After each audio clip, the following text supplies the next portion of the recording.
Hello. Time for one of the most stressful things that I do when it comes to art. I don't know if this is the same for everyone, but demolding, you guys, because this represents, look at this ugly lump. This ugly lump represents, I don't know, 20 hours of work, probably, to reproduce this here sculpture. And man, when something goes wrong with the mold, oh yeah, let's not forget the at least $100 or more materials that it took to do this. So a lot of time, a lot of money, and all of it could be for naught if you did one thing wrong.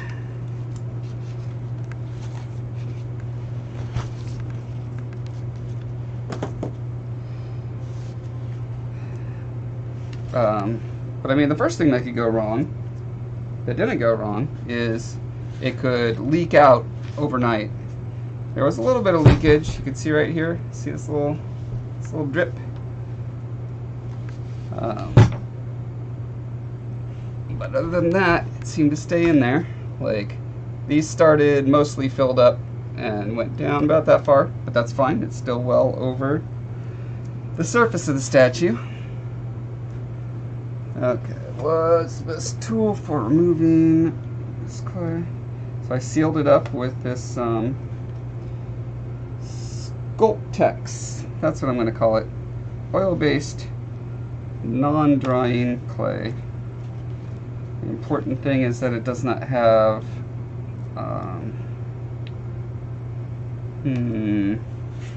what's that chemical? Sulfur? Yes. It doesn't have sulfur in it. Clays that have sulfur in it will inhibit the cure of urethanes.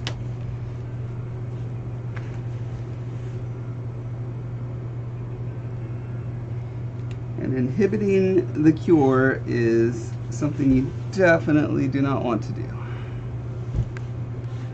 I'm a little bit worried there's a little gap under there, and I'm wondering if the statue bulges up and maybe is going to be exposed on the top there. That would suck.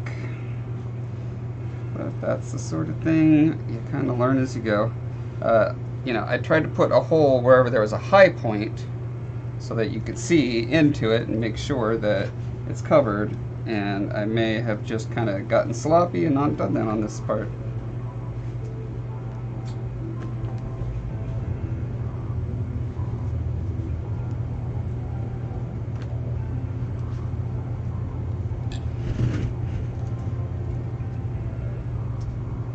Hey, Magic Penguin. Yeah, pretty much a giant egg burrito. Heather is apparently fine. She just had swelling in her legs. They did an ultrasound to see if it was a blood clot and determined it was not. As it pretty much always goes when we go to the ER. We go to the ER, I don't know, 6 to 8 times a year, I would guess. And it's always the same. It's like, well, can't tell what's causing all this pain and or other symptom. If things get worse, let us know. Smash that like button. That's pretty much what we get every time. But it's one of those things where, you know, you just gotta do your due diligence. Like, if some weird medical health thing is happening, it's, you know, it becomes one of those things where people get embarrassed, so they want to stop dealing with it. But that's why a lot of people, especially women, end up dying, because they ignore their symptoms. They just assume that life is painful and they just need to suck it up, and then, you know, it turns out they had a heart attack and didn't know it. So yes, I encourage Heather, whenever she has weird funky symptoms, let's go in, get it checked out, and find out it's nothing. I mean, it could be a causal effect for all we know. Like, going in maybe is what makes it become nothing. So in that sense, I've been saving her life all this time. That's how it goes for Michaela too. But better to rule out something super bad. Yep. I won't go to the ER because it's too expensive. That is another really sad reason that that is a thing. But yes.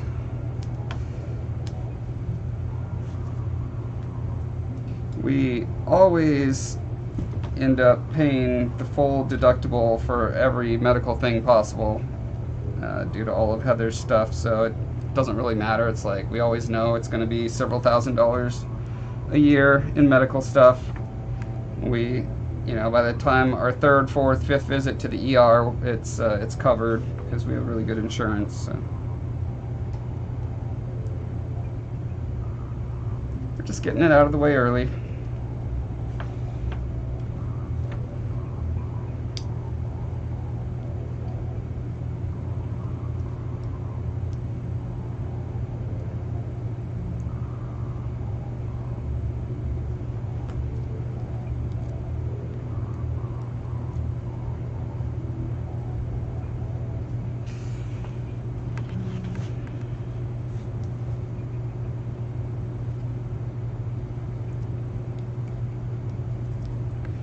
So something that happened, was it last night? I think it was the night before.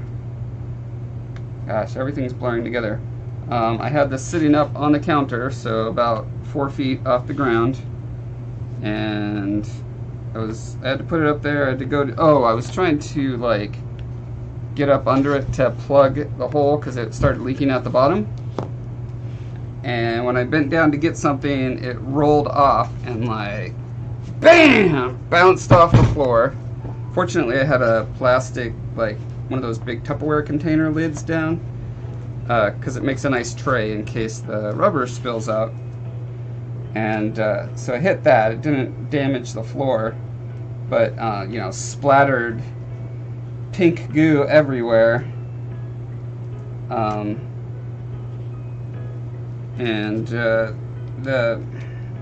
But it didn't shatter. As far as I could tell, it didn't damage stuff on the inside until I took it apart. Yeah, because you have to pour the rubber in one end, wait for that to set, and you flip it over, pull the clay out of that end, and pour the rubber on that side. And when I did that, a bunch of this area here cracked and collapsed. So it must have landed there, is my guess. And I think the Plastipaste mother mold is what saved the project, really. Because if it had just hit the plaster, the Ultracal, is that what it's called? Ultracal? Hydrocal. Pretty sure it would have smashed and cracked open, and then all the rubber would have poured out and would have had it to completely start over. I'm guessing the sculpture would have been fine, probably, because it's half embedded in rubber, well, liquid rubber, but the other half is embedded in this clay, so.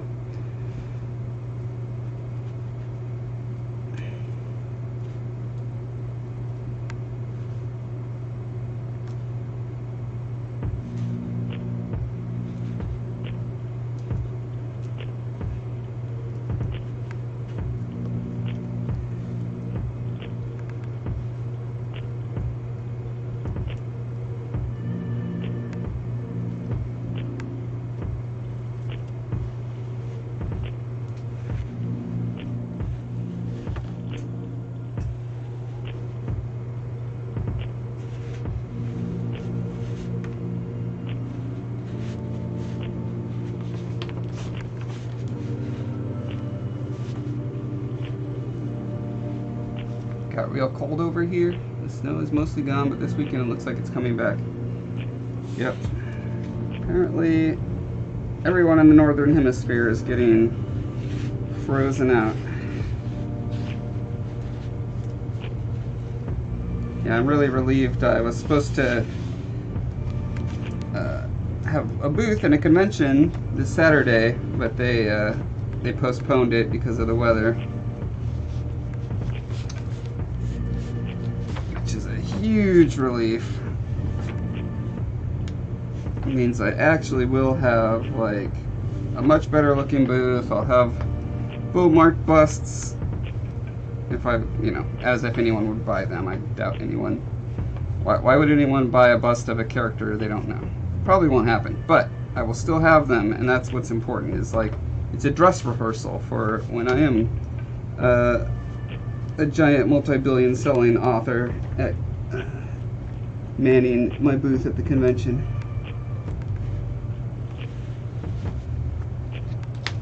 You gotta be prepared for these things.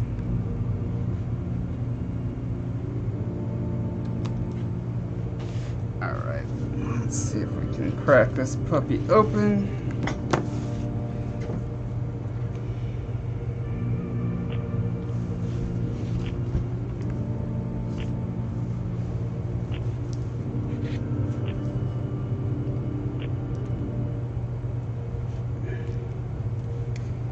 The thing that sucks about hydrocal on the inside is it just kind of wants to snap and break instead of prying.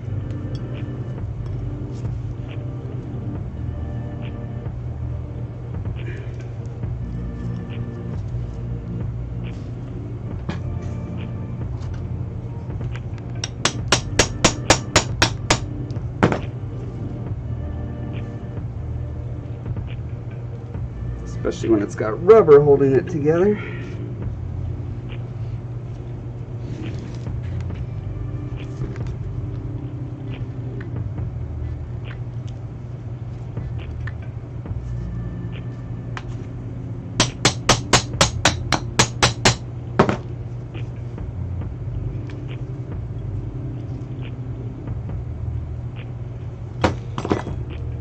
Let's see, here's my big.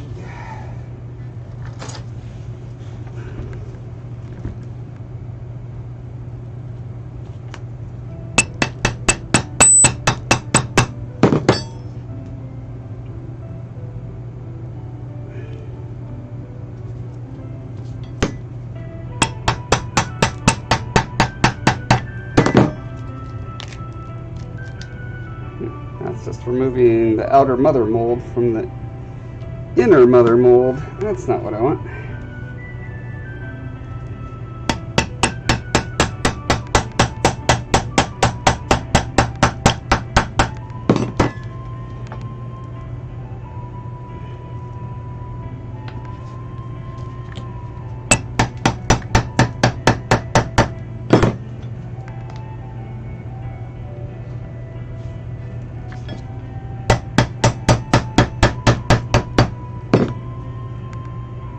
That's a really bad place to try to pry, because that's where it got all smashed up there.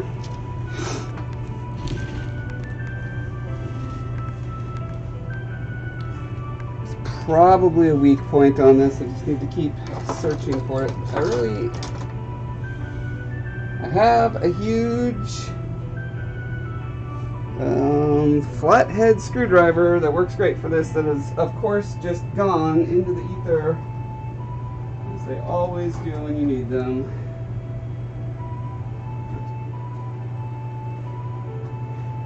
Let's see if a thinner one of these will work. If I can remove its thingy thing. Ugh. Come on, thingy thing. Why are you so hard?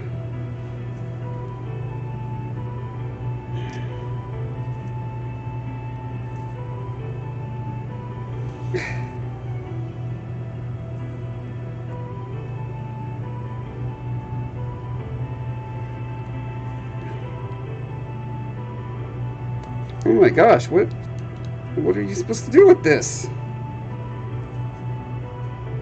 So this is a silly thing to be hampering me right now. All the things that could be hampering me, a safety sheath on a whatever this thing is called, is not what I would expect to be hampering me. Okay.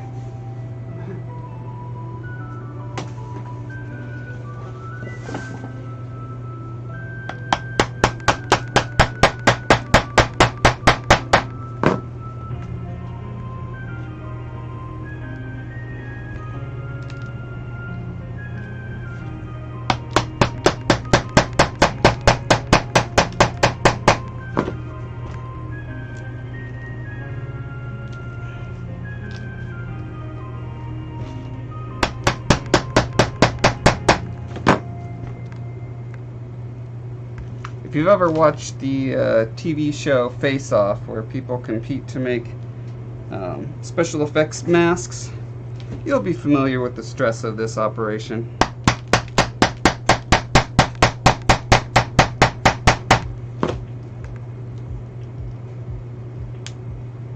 Oh my gosh, what?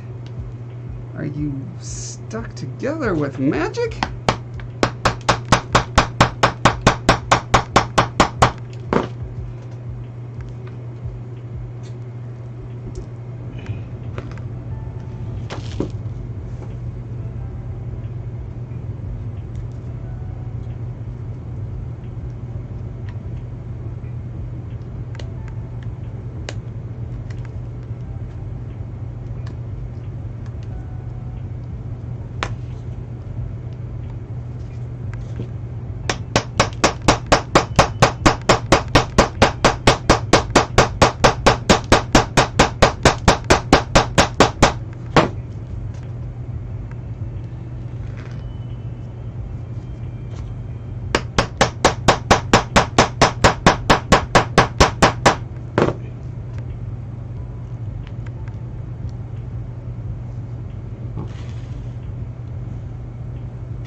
Okay, there's at least a itty bitty bit of movement.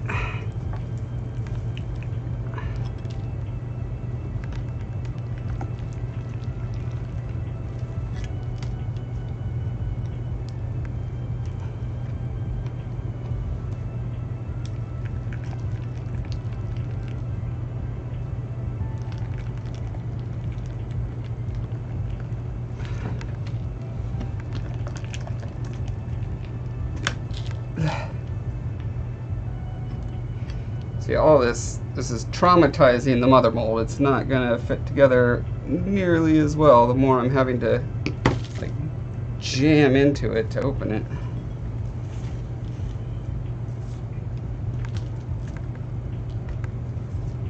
On the other hand, it's not gonna do anyone any good if it doesn't open at all. I've already gone to the ER for an art-related injury. Yeah. I wouldn't be surprised if it didn't happen again. Yeah, I'm purposely drawing out the suspense. That's going to be the plot of one of your books. This character can't get the mold open because of magic. Spoiler alert. Magic is to stick molds together. Part 4 in the Magic is to Be trilogy.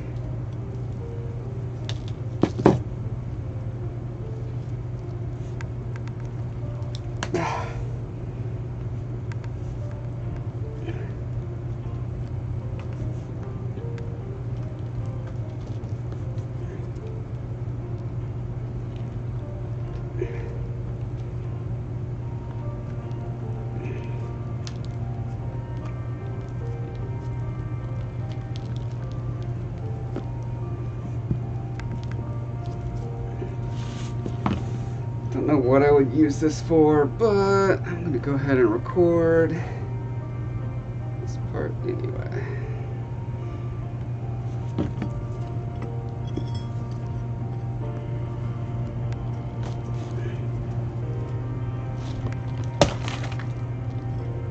Uh-oh.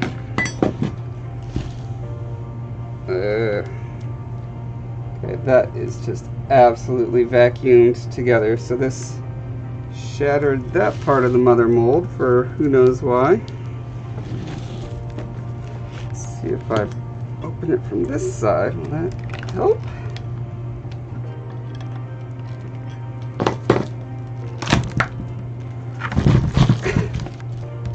Okay, this part here just is absolutely glued in. I have no idea why.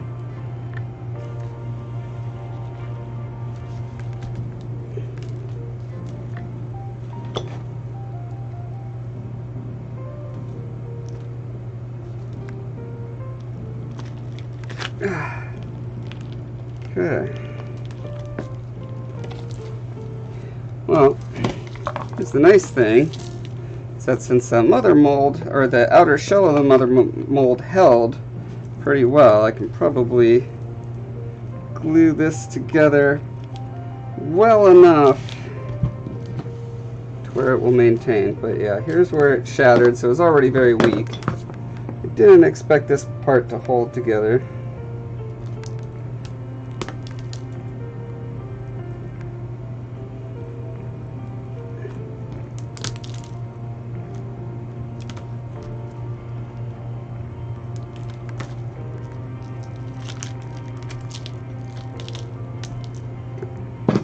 But it's probably okay that that part didn't hold together. Probably.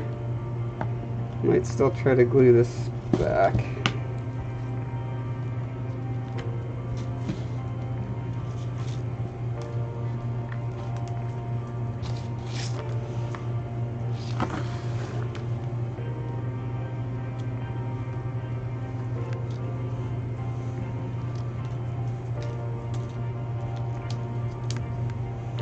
So sadly, most of the little nubs here, the keys that need to fit into there to really line it up, have like broken off. So that's not so cool. See, the face looks like it's all the way covered though. It's fully filled in there, so hooray so far.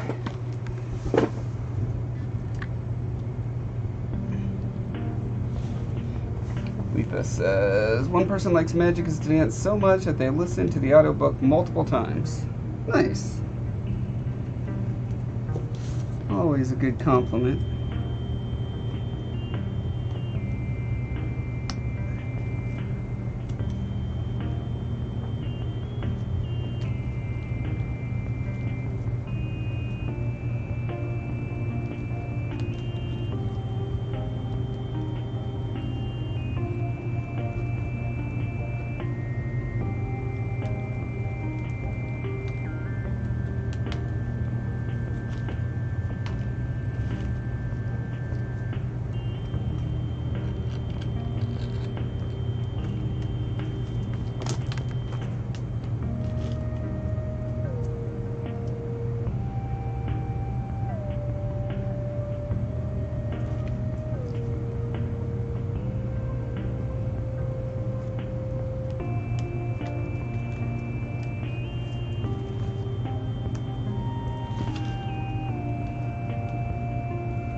Okay, now as scary and stressful as parting the mother mold is, even scarier and more stressful is getting the two parts of the rubber mold separated.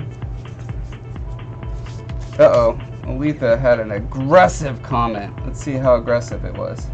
So the idea is to get the rubber stuff off and then put it together and pour stuff in the rubber to make it more of the sculpture. Maybe. I'll allow your insultingly angry, toxic tweet or comment, just because I'm feeling generous this time. Don't let it happen again. Yeah, it's basically like making a rubber glove that then you pour more sculptures into.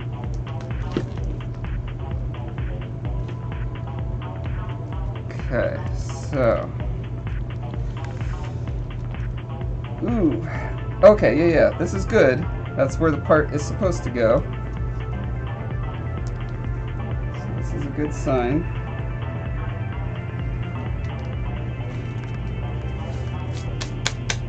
Ooh, actually, let me get video of this. I should get video of this, guys. For the Instamagrams. You're just gonna have to hang out over here for a sec.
I'll have to do. I'm gonna have to be a little more graceful.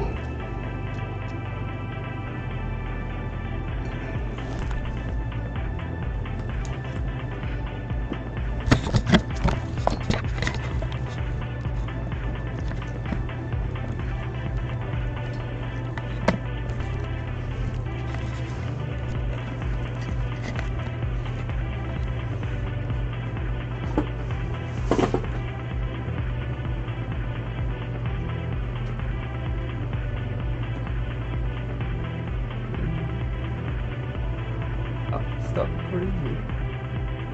Stop it.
Why do I need to edit the video?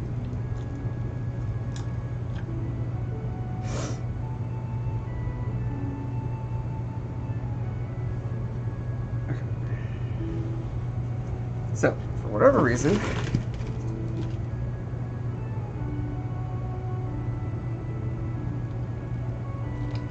this area here just joined together. I must not have put enough Vaseline, or the spray didn't stick. I did two things to keep them from sticking. One is spray and one is Vaseline. Normally that does the trick, but sometimes it does not. Look at that beautiful face. Isn't that a face you would die for?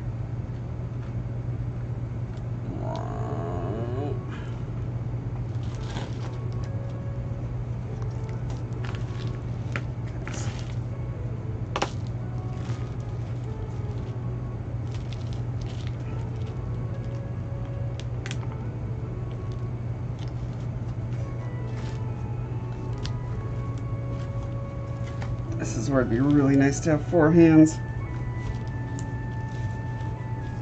Change my name from Joshua Foreman to Joshua 4 Hands.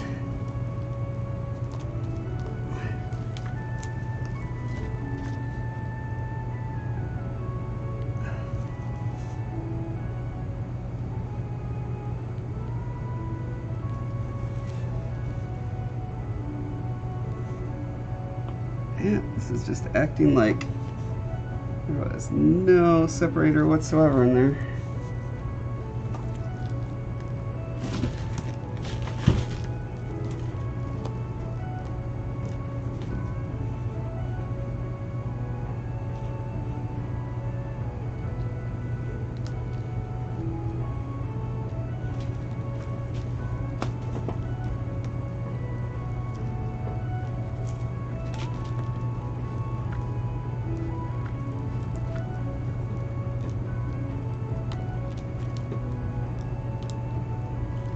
Okay, so at this point, I'm thinking maybe I can just pop the whole thing out of the mother mold, and maybe I can manipulate it a little better that way.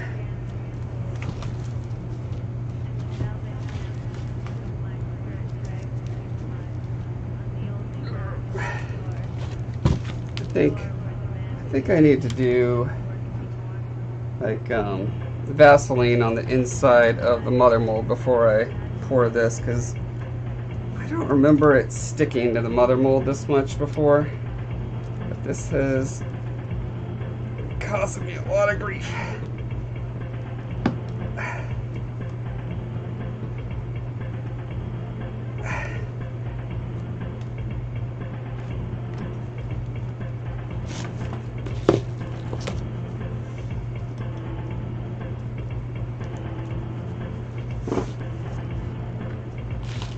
Yeah, making me nervous too.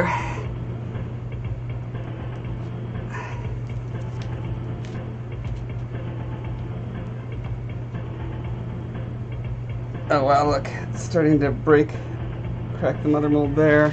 I'm prying it out. Okay, what about the bottom? That way.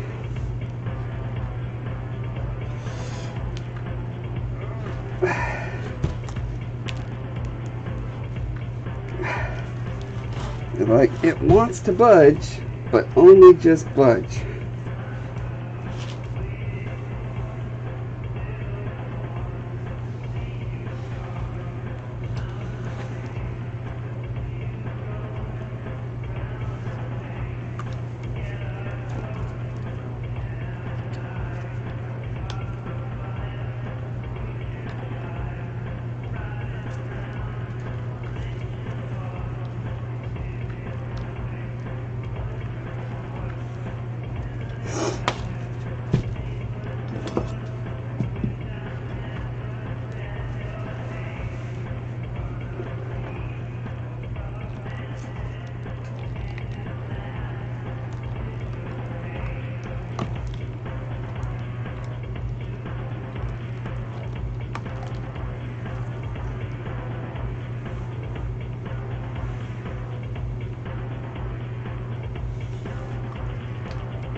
There we go.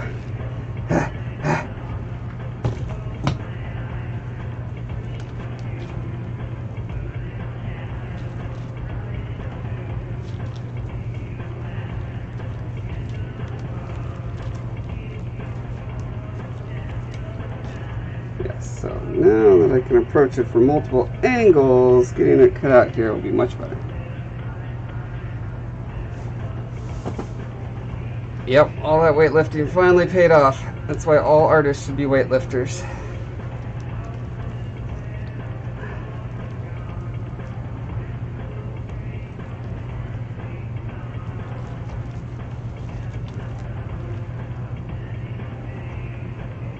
Uh-oh. Ooh, that's really bad. There's a big old gaping bubble in there. Shoot.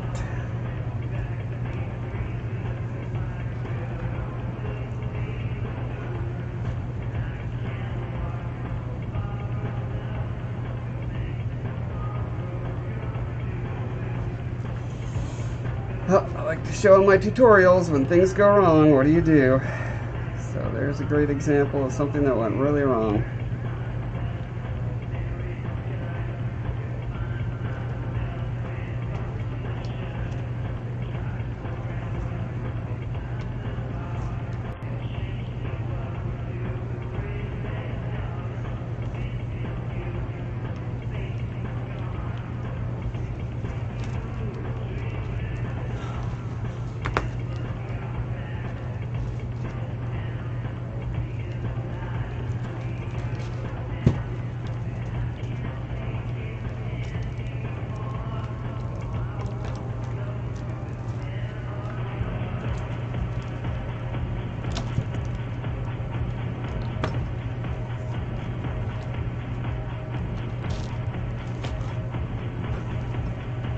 Okay, so cracked that on the master, but this hair part actually stayed pretty well. All right, let's see what in the world went so wrong back here. Okay, so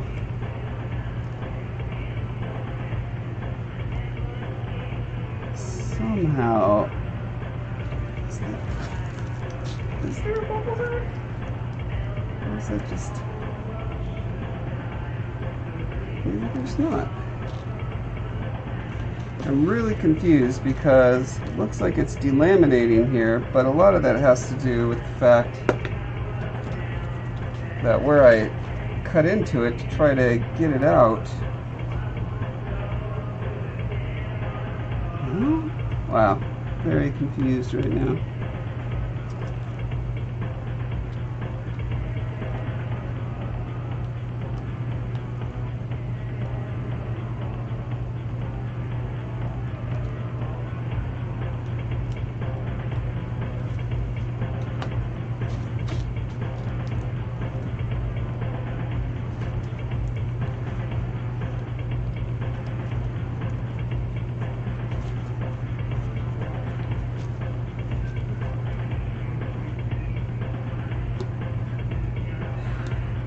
So this was just, it's too thin. I needed to be more conservative with how much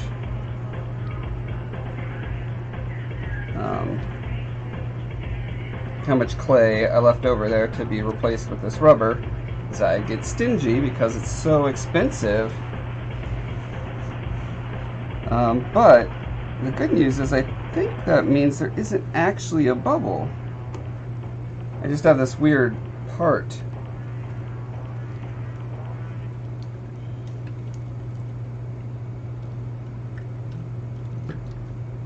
But we will find out. So another thing I learned this morning, in fact, was that you're supposed to bake these guys at 150 degrees for several hours, like 4 hours, because for many weeks tin-based silicones will sweat water and alcohol. And that will inhibit the resin from curing. So when I pour the resin in, it may be tacky or not fully set because of the water and alcohol coming out of here. So I'm going to be building a box and just kind of stick it in front of the heater. Since it's 150 degrees, my oven, I wish I could put it in the oven, but the oven's lowest temperature is 170.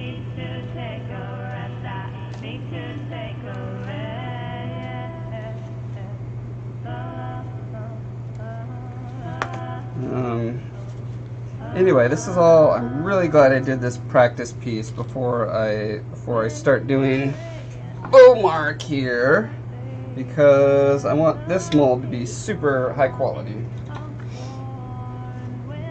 So, lots of things I both learned brand new and was reminded of by doing this practice piece.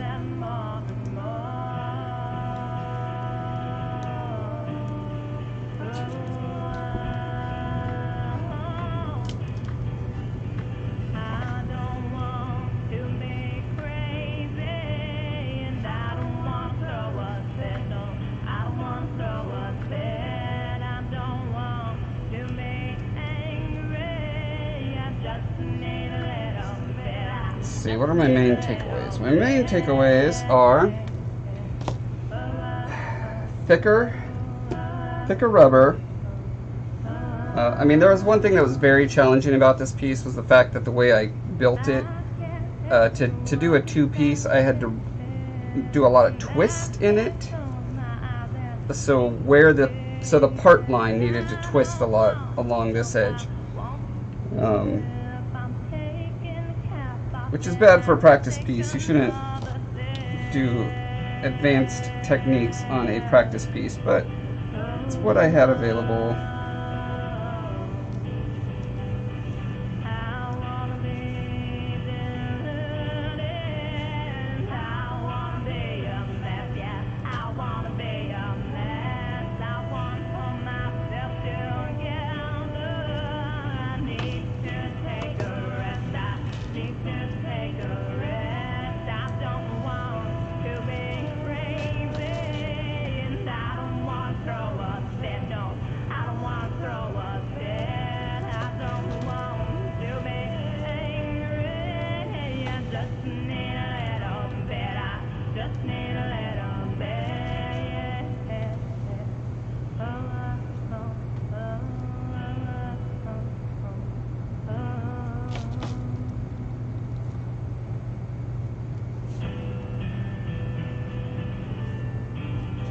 This thing's gonna tear out really fast.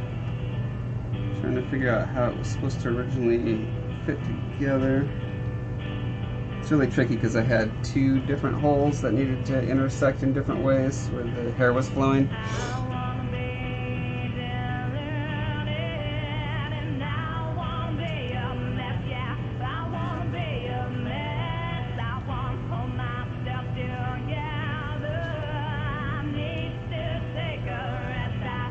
Alright, let's see.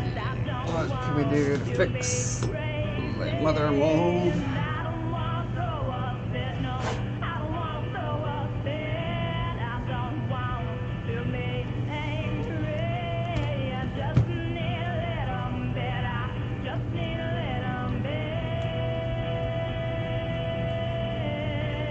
Hey, what's Spiky? What's up?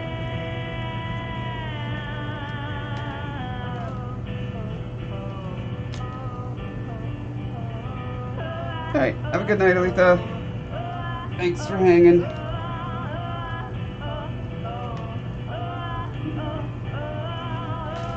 Let's see, so I used up all my 90-second epoxy, sadly.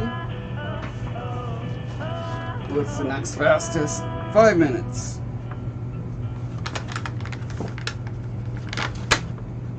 Oh, and somewhere I got super glue.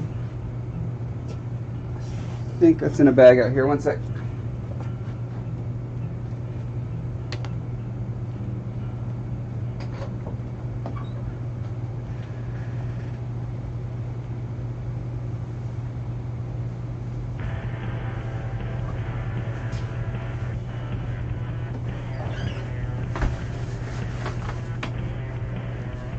Look at that. They got some more 1 minute epoxy. Yay!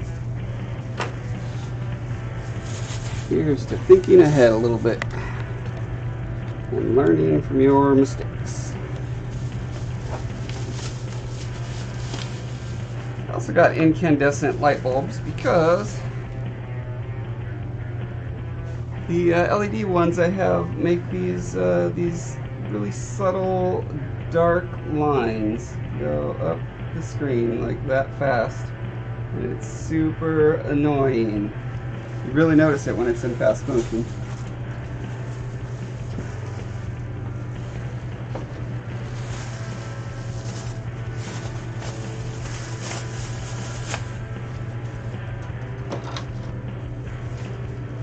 Alright, so got 2 super glues because I keep running out and or losing the ones that I got.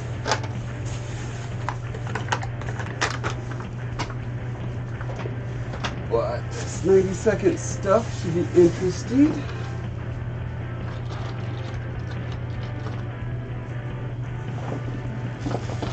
Hopefully mix it in several small batches to rebuild poor broken mother mold.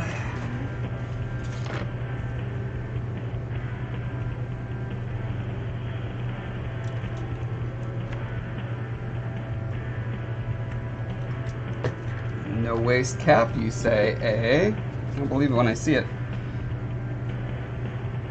Stronger than super glues, bonds instantly.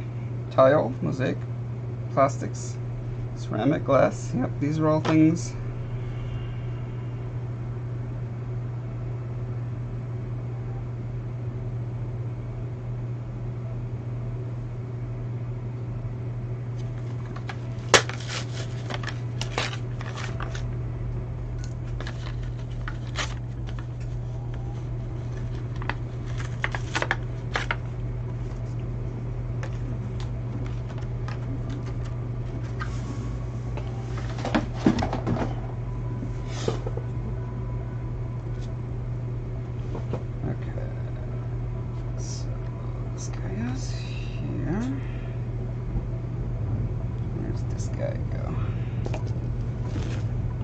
Ooh, actually, before that, I need to get this repaired. That's a scary one.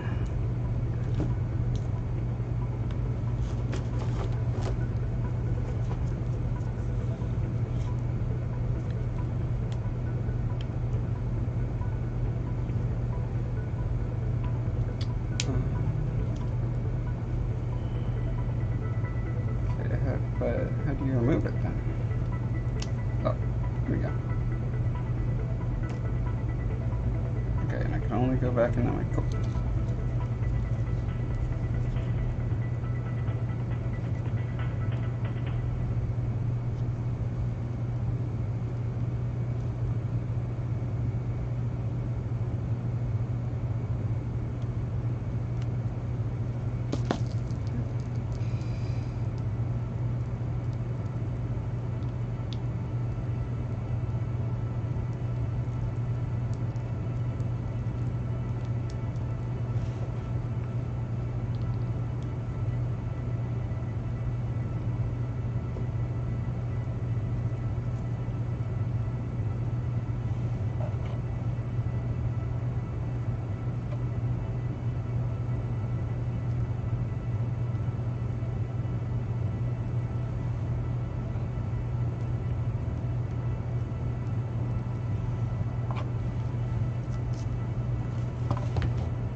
Okay, in theory, should only have to hold this for a minute or less. In theory.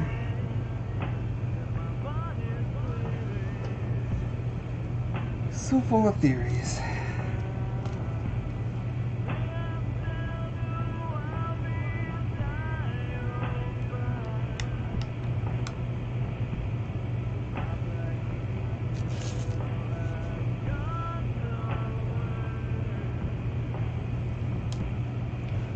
While I'm holding it, I should do my shout outs.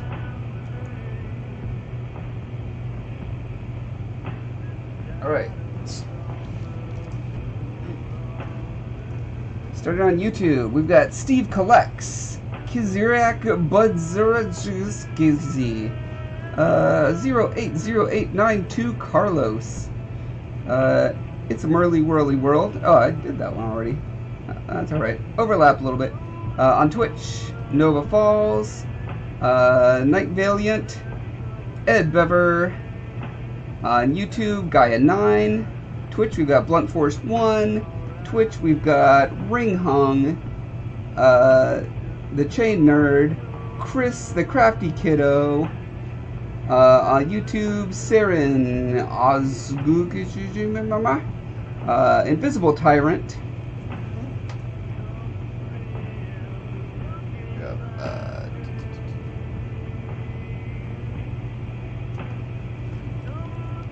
CZ Brett81, Lord Kitten, Warmonger 666, Suko Lirawir, Dagos Gengui? Sure. Erica Hui, Yaroslav Pavlenko, Jones Schwa, Bright White Light, Sun Moon, Katrina SG, Fakharat, Joan Prego, Hallie Titus, Marco Neal. Back on Twitch, we've got Kebel Se,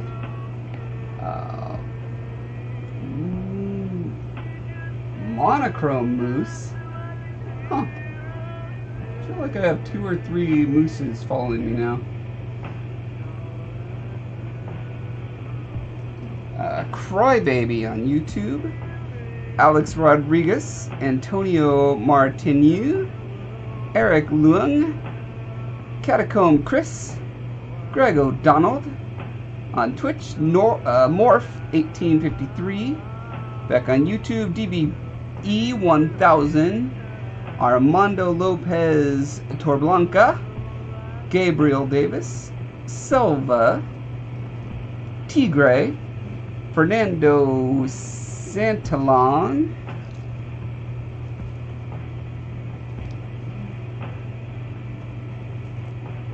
huh, that's not setting like I would expect. Chris Williams, Osmos Busts, Mr. Pap, Boryu Jacob, Boreu Jacob, maybe. And finally, Can or something. Hey everyone, welcome. Thanks for following and stuff.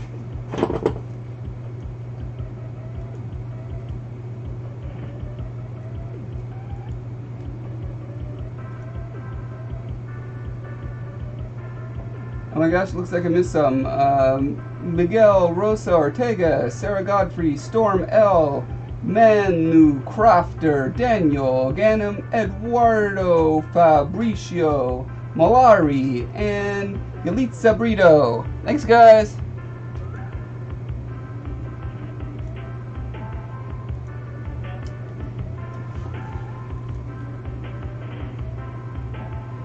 I wonder if there's just something about this stone that doesn't. Well, I'm going to try another batch. I'm just going to use a lot more. See what that does for me.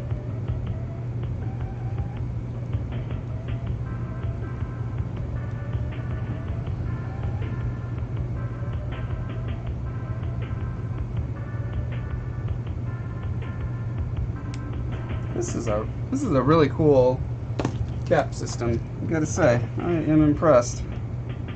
It's dubious at first, but turned out to be really awesome. Now, will I become equally impressed with its ability to stick? That remains to be seen.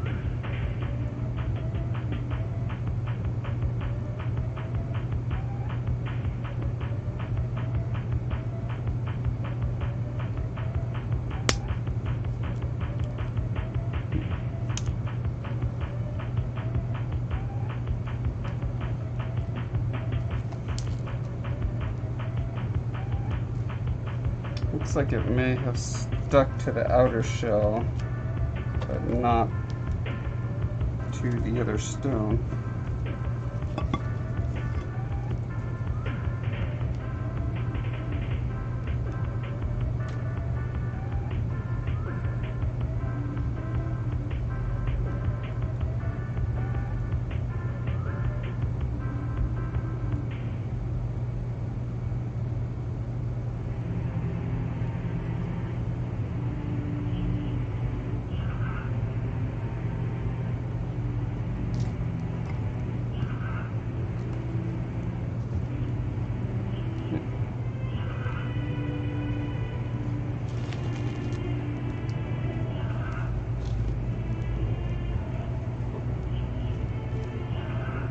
Okay, let's count down together, shall we? Count up. 2, 3, 4, 5, 6, 7, 8, 9, 10, 11, 12, 13, 14, 15, 16, 17, 18, 19, 20, 21, 22, 23, 24, 25, 26, 27, 28, 29, 30, 31, 32, 33, 34, 35, 36, 37, 38, 39, 40, 41, 42, 43, 44, 45, 46, 47, 48, 49, 50, 51, 52, 53, 54, 55, 56, 57, 58, 59, 60. That is officially over a minute, because you got to count the mixing time too. Alright, this does feel a little better now.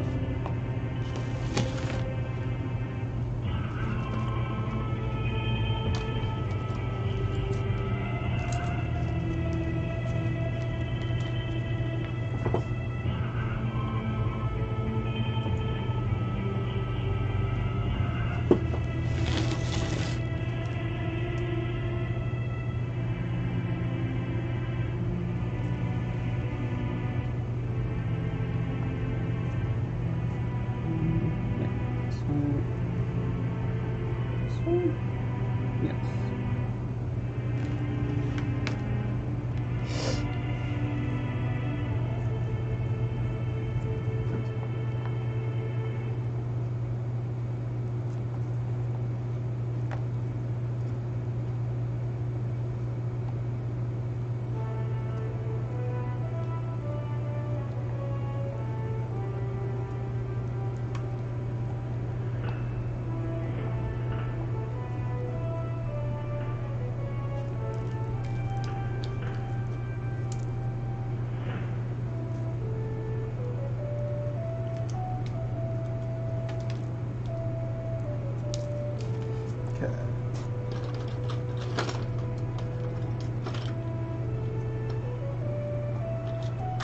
Gonna mix a lot more for this one.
think another thing I can do help cement this, not have to worry about it again later. In theory, so I'll use some freeform air to just smooth all this over.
What I should have done was mix this up first and put just little dots of it around so that it would also be inside all the little cracks.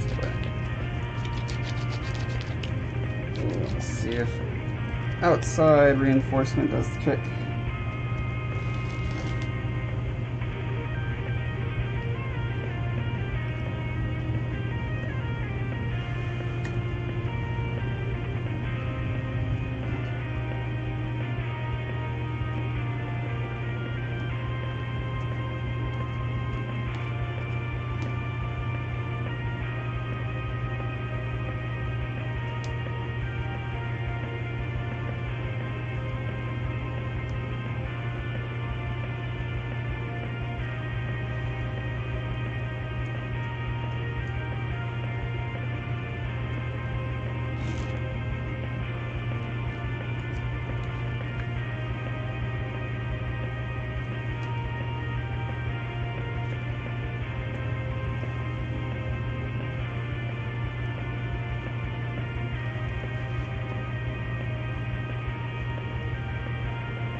left.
Doesn't look like this side needs any repairs. Not surprisingly, the bigger side that, you know, wrapped around the most, that's the one that gets the most torque and pressure applied to it when you're trying to remove it, so that's the one that broke.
Let's want to set this in, but I know it's gonna smash into that somewhat.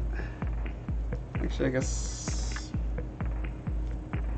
I'm gonna use Vaseline just to be safe. So.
Alright, so I'm just checking to see if I see any like huge gaps.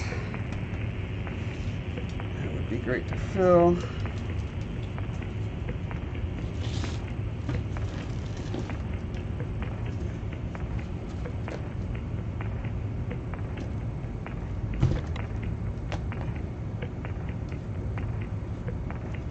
Nothing's really standing out to me, so that's good.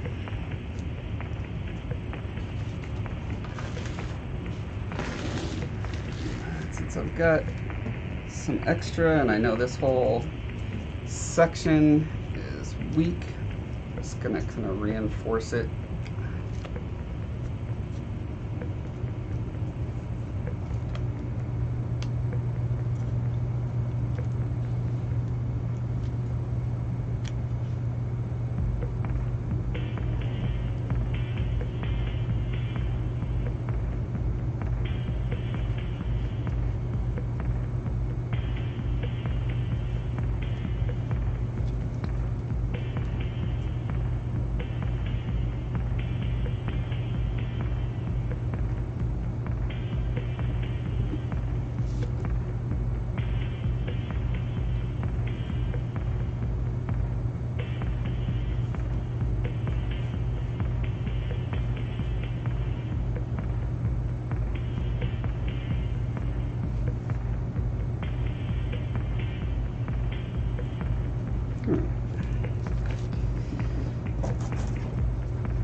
Okay, this next mold shouldn't be nearly as tricky, in theory.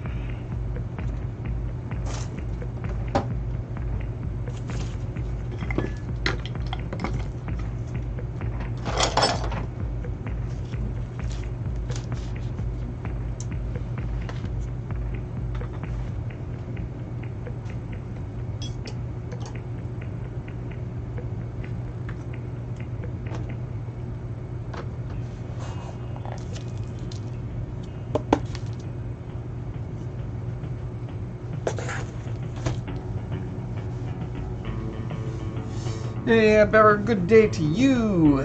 Kenzo, good morning.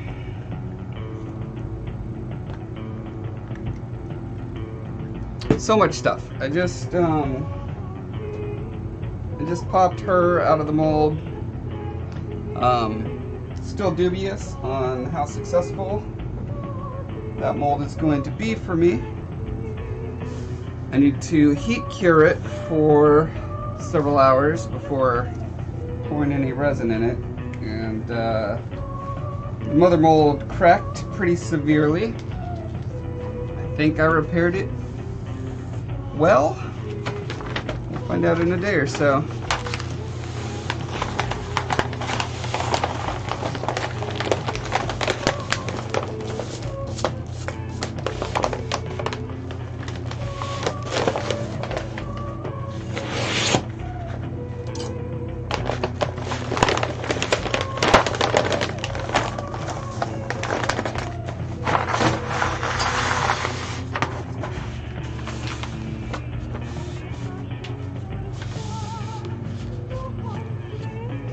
Yeah, hopefully the time won't be lost. We'll see.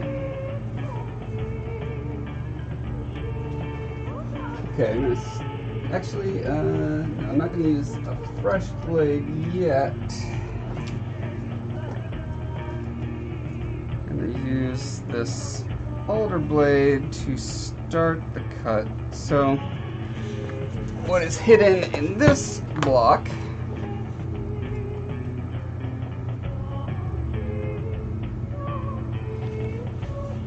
is a tiny version of bow mark here.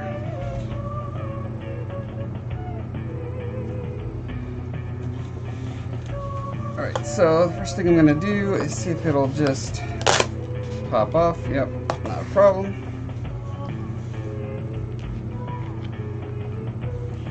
Then, actually, the rubber and the little strands around it doesn't set as well, so they're all sticky and annoying. Let's get those off.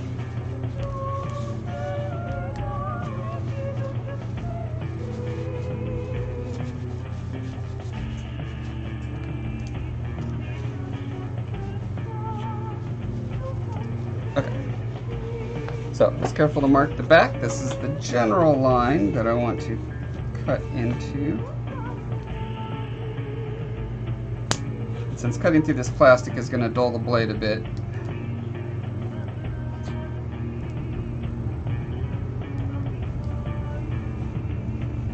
I'm going to use this used blade.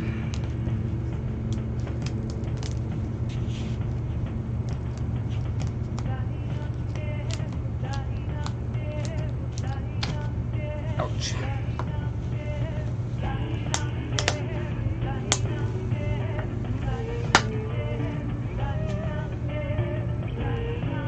Give myself another little indication because that seam is very small. Okay.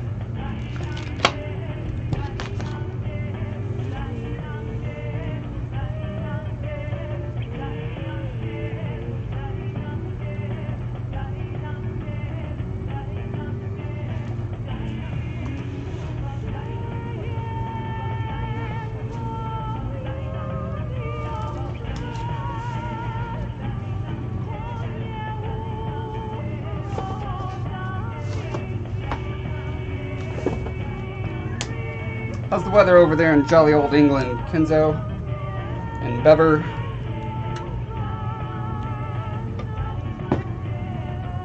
It's freaking freezing everywhere here in the US.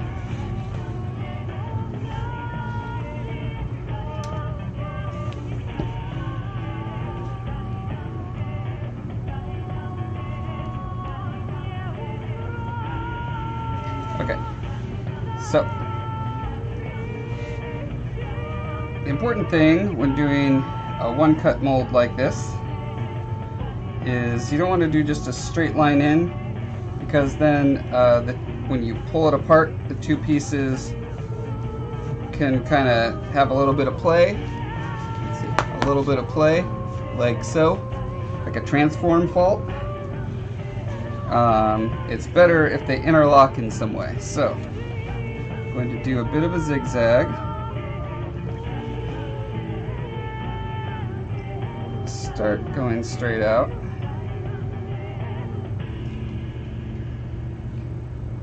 And I'm going to zig. And I'm going to zag.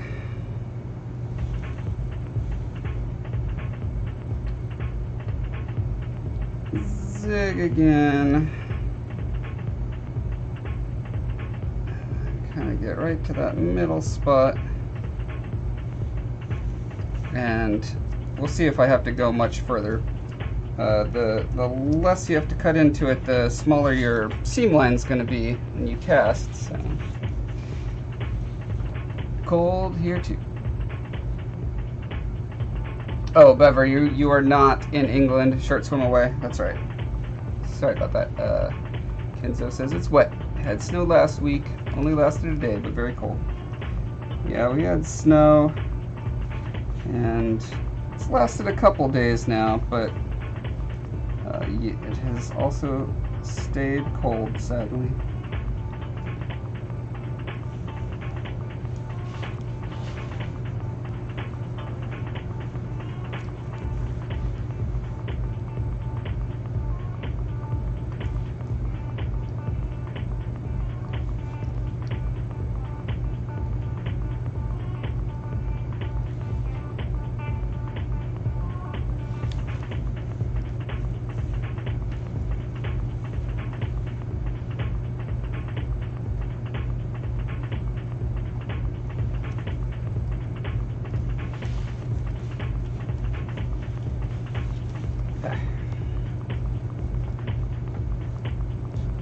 What would work pretty well here would be forceps, like for surgery. Should look into those. I wonder how much a forceps cost.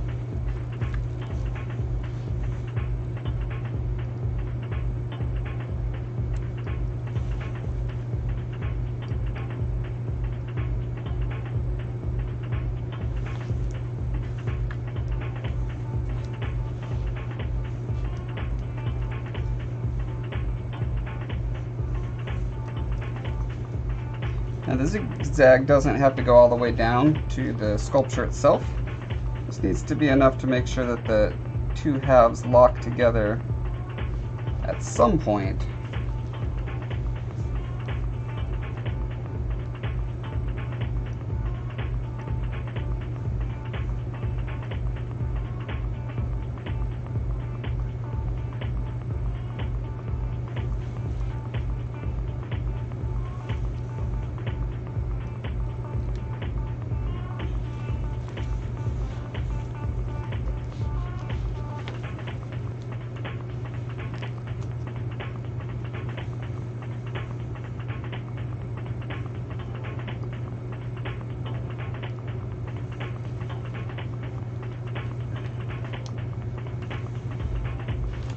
Remind me again, Ed, what Scandinavian country are you in?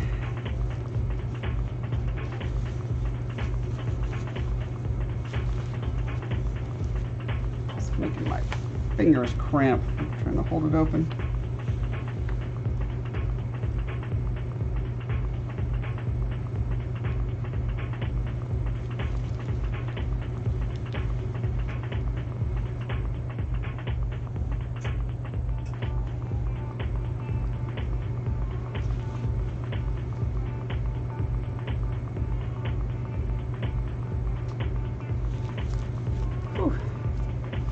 Netherlands. So the Netherlands is one country, yes? Like the United States is one country, the Netherlands. There are lands here and there are lands that are nether, and you are in all of them.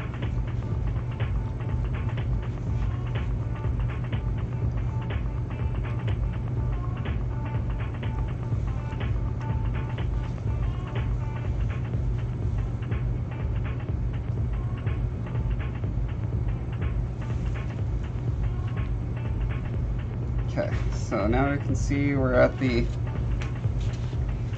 this point in the tiny sculpture, and I want to see how far up the head do I have to go before I can just pop it out.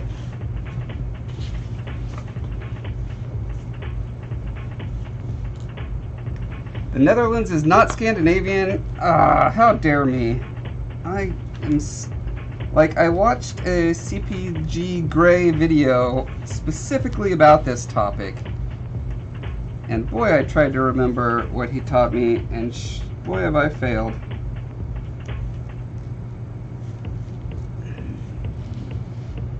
So Scandinavian countries are Denmark, right? Denmark, the one right next to Denmark, and the other one right next to Denmark. Is Finland a Scandinavian country?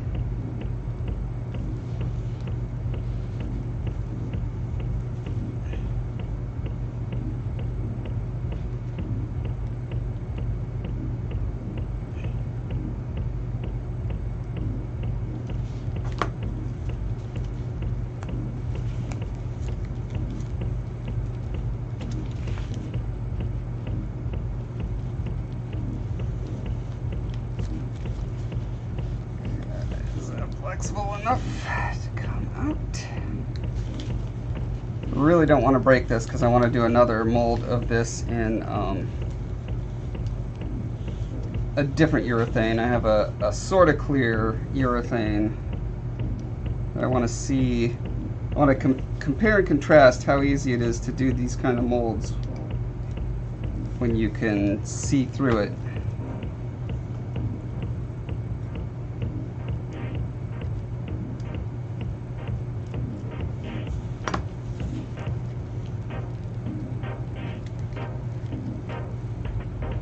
Okay, so where is the country of the Netherlands in relation to Denmark?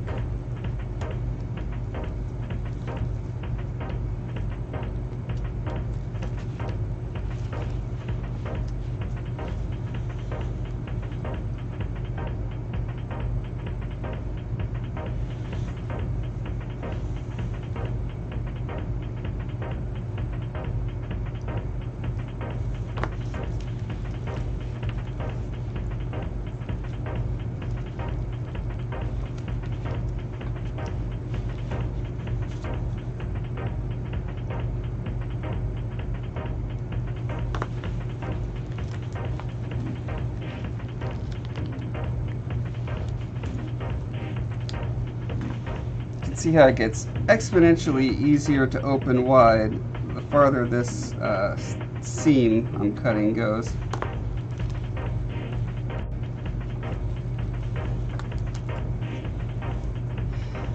Southwest a little, okay. And I kind of thought that's where Germany was.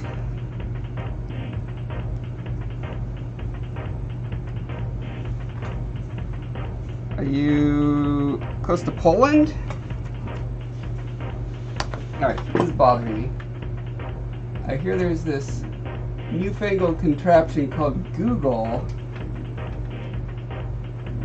I can type in Netherlands. Map, please. Oh, you guys have Amsterdam. Duh. Okay. And yes, you are right across the Strait of the North Sea from the UK. You are on the west side of Germany, just above Belgium. Okay. Gotcha. It's not that I never learned this stuff. It's just that I've never even visited Europe, so I've never had a chance to really experience it enough to remember it, I guess.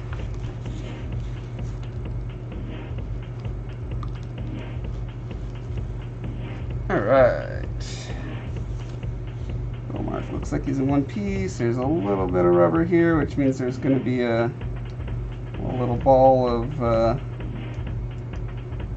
resin, but I think it'll just look like another piece of hair, so it should be fine.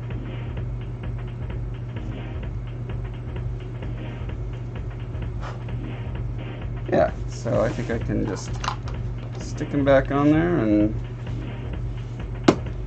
cast him again. My other stuff.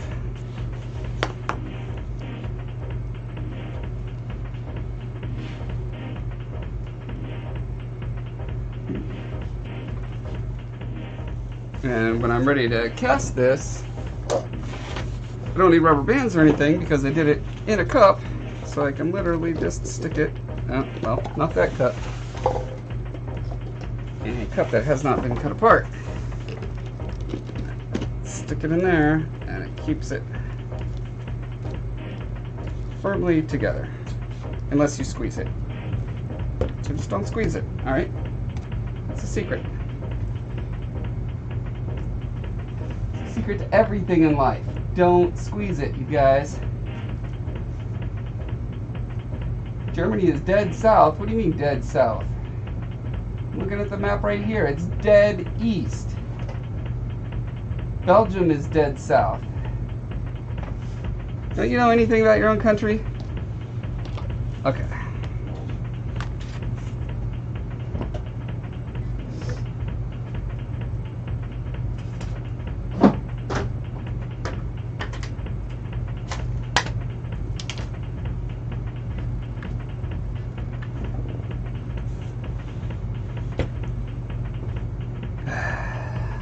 that away.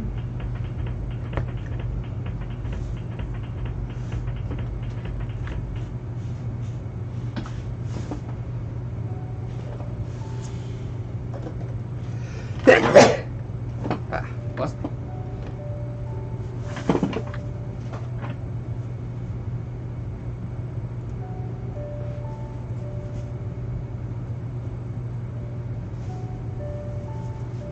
It's south of Denmark.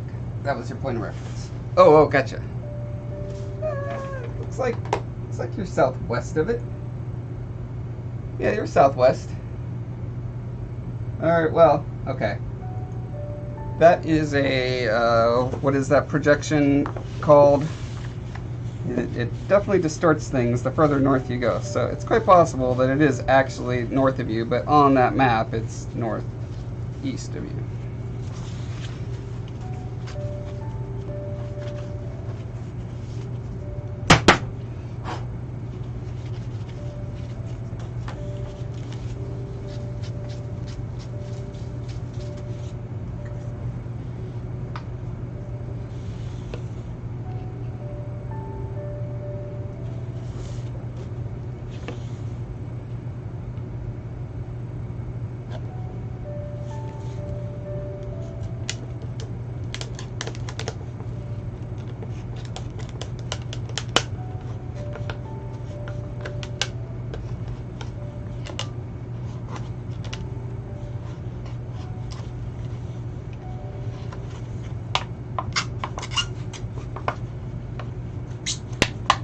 Can I do this without cutting my finger off? Hooray!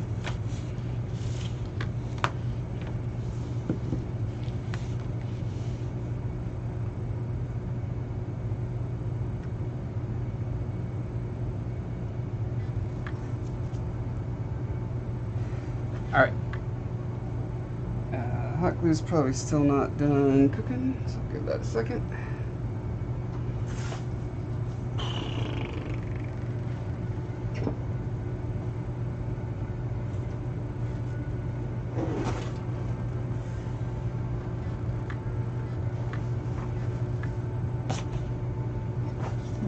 I'm going to take a quick bathroom break while the hot glue heats up. Be right back.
How are we doing hot glue?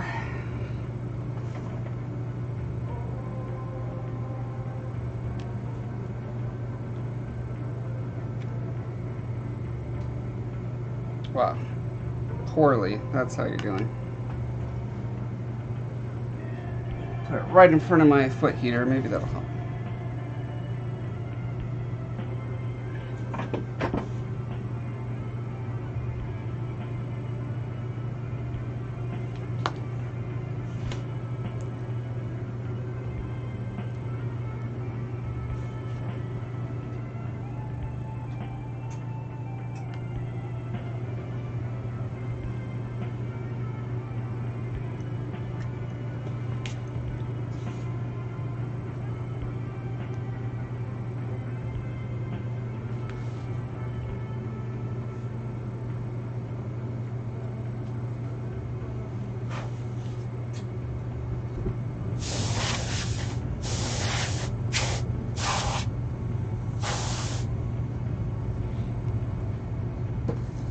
Gotta make sure Beaumark is a clean boy before he goes in the mold.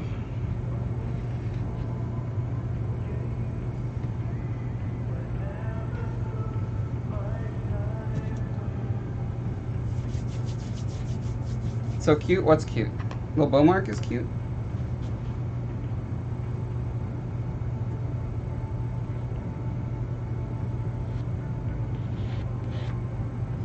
Alright.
Well, stay tuned in, because at some point I'm going to start giving these guys away as prizes.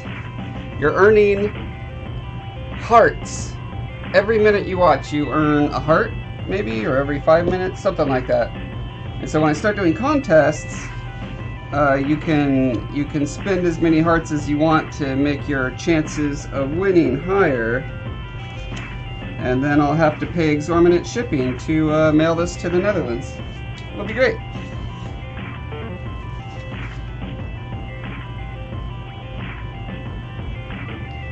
Oh yeah, I'm recording for a mold making tutorial, so every once in a while I turn on the camera and record to the memory card in there.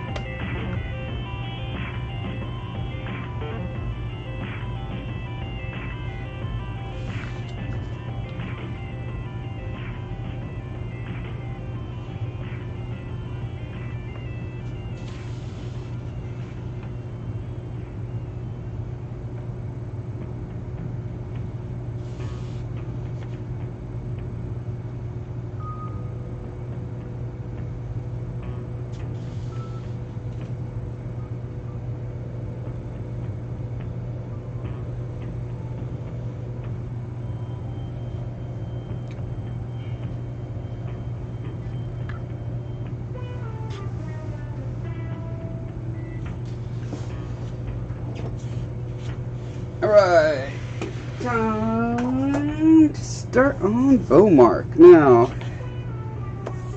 here's a thing I'm hoping to do. There's this really great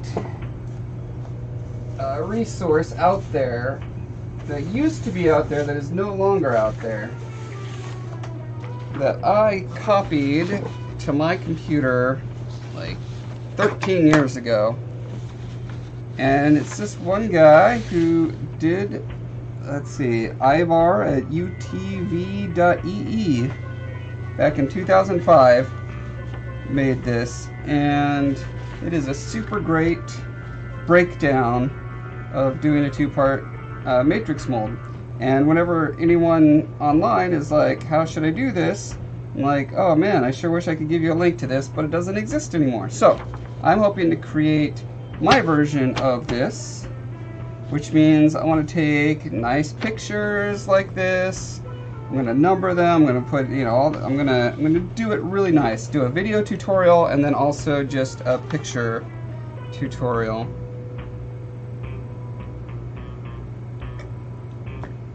And yeah, so that's what I want to do. I think I'm going to pull the paper up and do like a infinity background so I can take really nice pictures. Oh, and I wanted to replace these bulbs so I wouldn't get flicker for the video. So let's do some. Let's start with bulb replacing.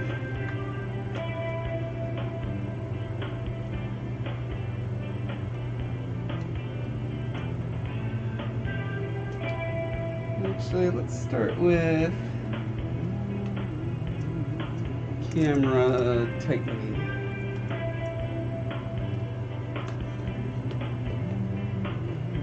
Last thing I want is my camera to fall off when I'm doing stuff. See them lights? They're LED lights, and they cause a super obnoxious scrolling dark shadow to go over the screen. Which sucks because I really like LED bulbs, both for ecological reasons and, you know, they last longer and they're cooler in the summer. But art must come first.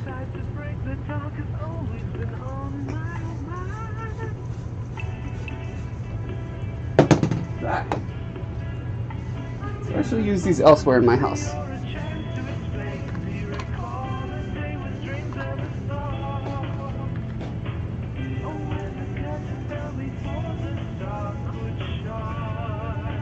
Interestingly, these do get pretty hot. That's weird. They get hot on the bottom part, not on the top part where it glows. I wonder why that is.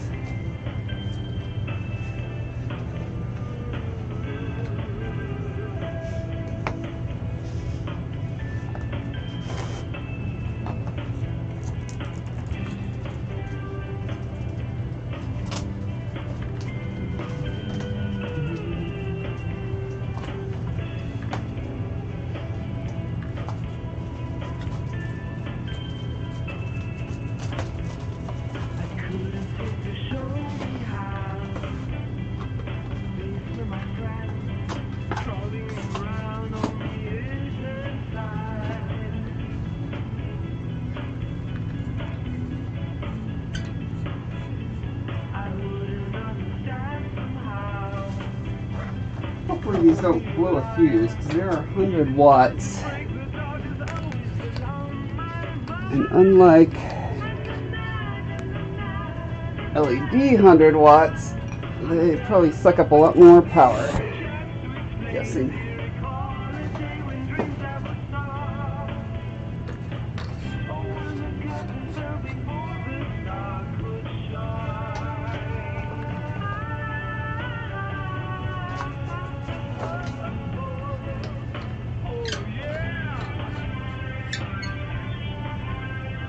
Okay, how do we look?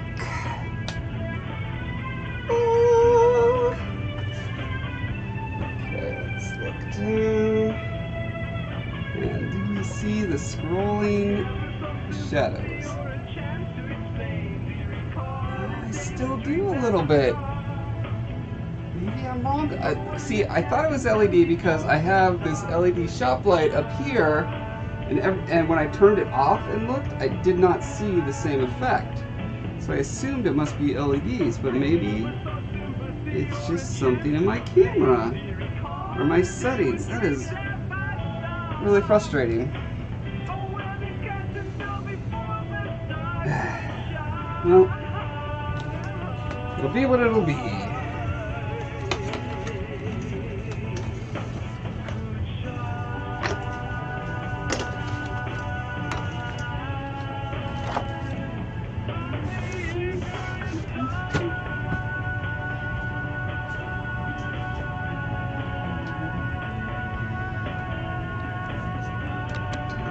So I think if I put this guy here,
I want this flip the other way.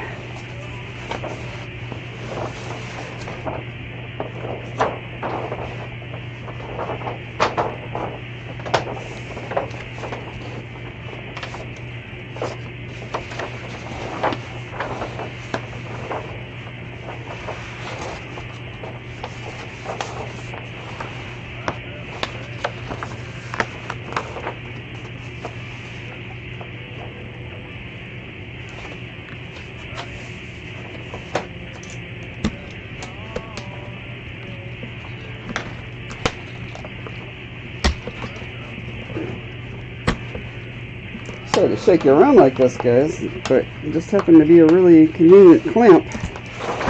Ah! Well, you were a convenient clamp.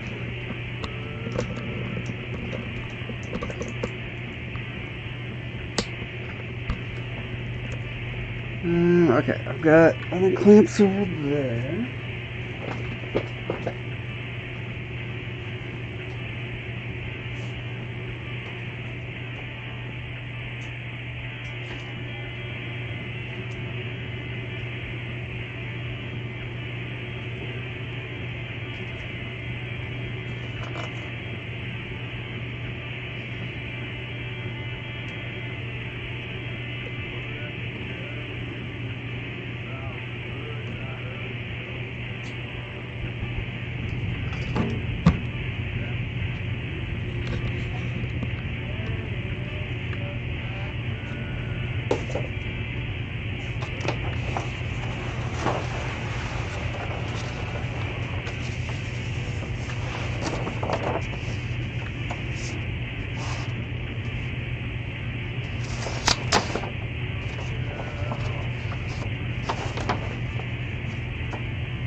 No, I didn't break the clamp, I just, the paper ran away from me.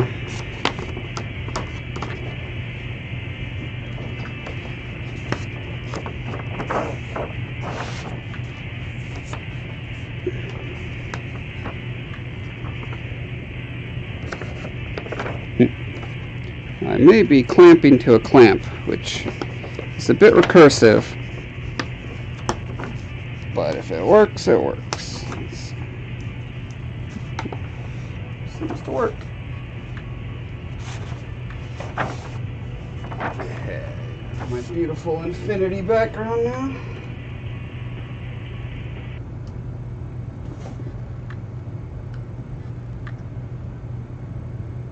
Yes, sir, that's nice. Get a little vignette from the spotlight. It's pretty cool.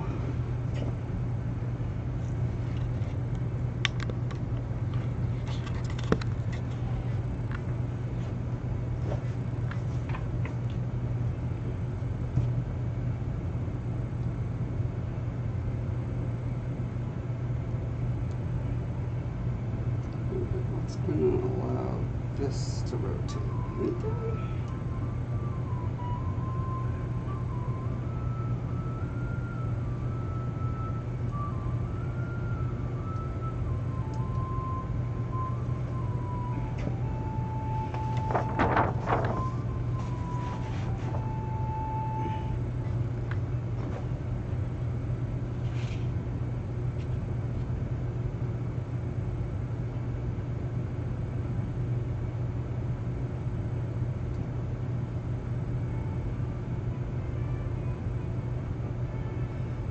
Now, can I just take a photograph while in this mode? That is the question.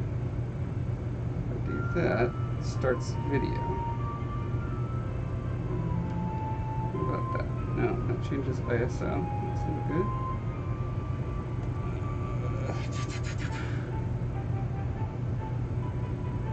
Let's see if if I switch to photograph mode, I think that ruins the stream. Good, Damon. Head is pounding, so while I wait for the magic of no headache pills to do their thing, hey, molds do okay? Too early to tell. We had some potential catastrophes. Mother mold broke, dropped a mold 4 feet, bounced off the floor. Some shattered bits, some parts stuck together. Just all sorts of shenanigans. It's why I really wanted to do a practice mold before I started on this guy. And I did it, and I'm really glad I did. So I can do all the right things now. Speaking of right things, you know what? This is a pretty darn camera. Pretty darn good camera on its own. I'm just going to use this for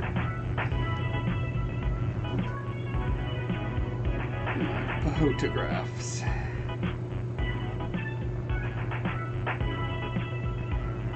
What is 2x? I don't want 2x. Oh. It's a 1x button.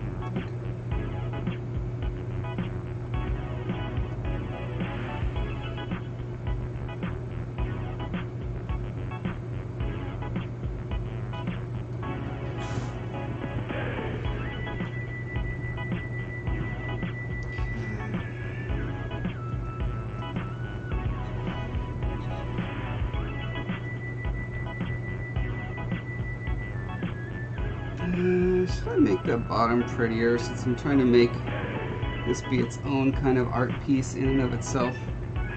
How long/hard would it be? Just clean that up real quick. Let's find out, shall we?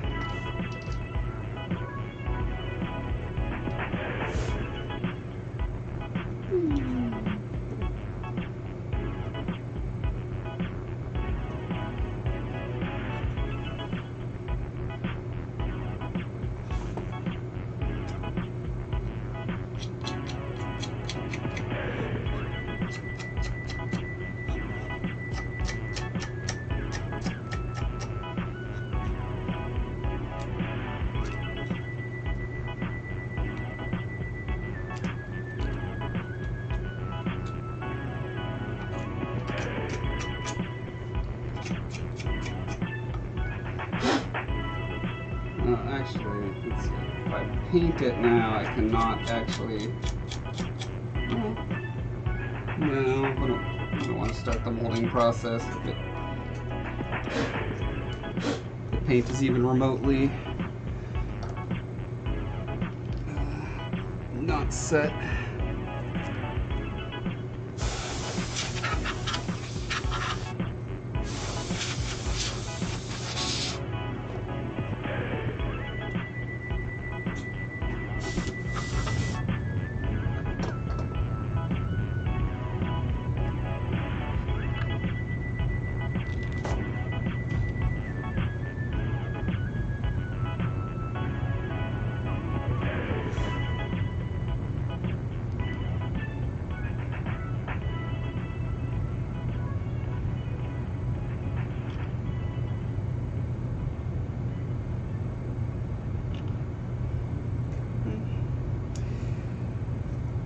Okay, next up on the agenda, we're gonna cut up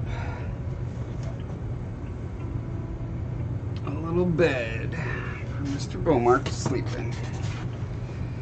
Let's see, did I learn anything about if I want to do face down first or up? I think it doesn't matter at this phase when you're doing the mother mold. I think.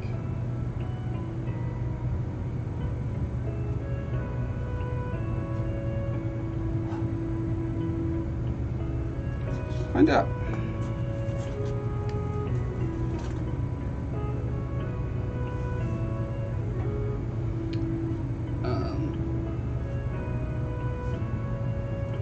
I'm so paranoid of having a little flake of something land on his face and ruin the mold.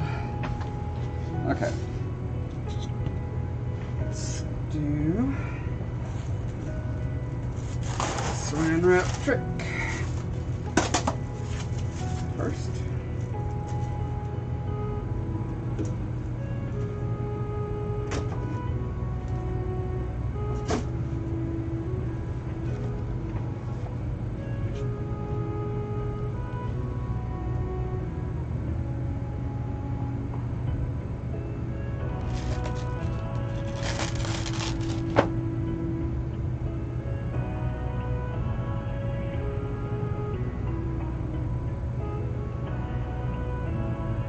Focus. Yes. Does the application of logic help? Sometimes. Not as often as you'd hope. No.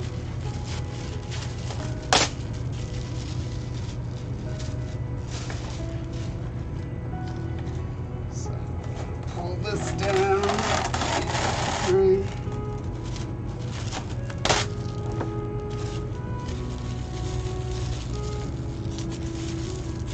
Smother our good friend to death.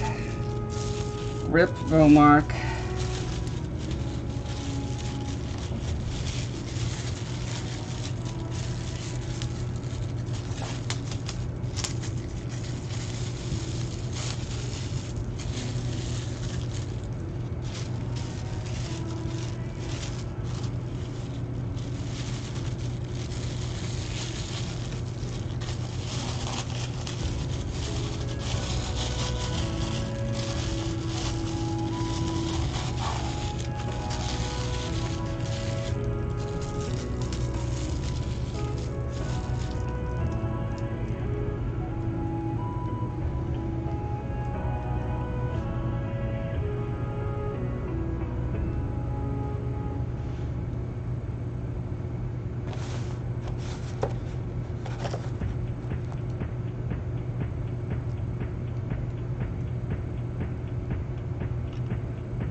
Oh, that reminds me.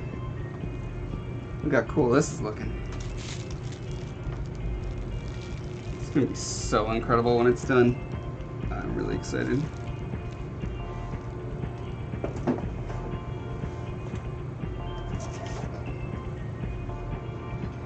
Here's the other side of his face. This is the part where I started going in and kind of re-establishing that texture that's in the actual sculpture. Like, you can see how nuanced all those little lines and stuff are, and in the 3D print it's just almost completely gone after I went in and, you know, got rid of all the print lines. And so this is where I was trying to figure out how to re-establish those without taking forever, and of course I'm just gonna end up taking forever, do it as right as possible. But anyway, it's so cool. It turned out life-size too. When Dan showed it to me, he was like, oh man, so sorry, these are, you know, just slightly smaller than life-size, so it's going to be disturbing. It's going to look like a kid-size skull. But yeah, once I put it together, I'm like, no, that's a straight-up life-size dude man size. So really excited about that.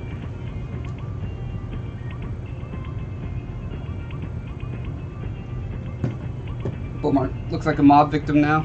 Yeah, I mean, wait till I sink him in concrete. Josh Forever Foreman. Foreverman. Josh Foreverman. Alright. So, got them all wrapped up. Great. That is step 0.001.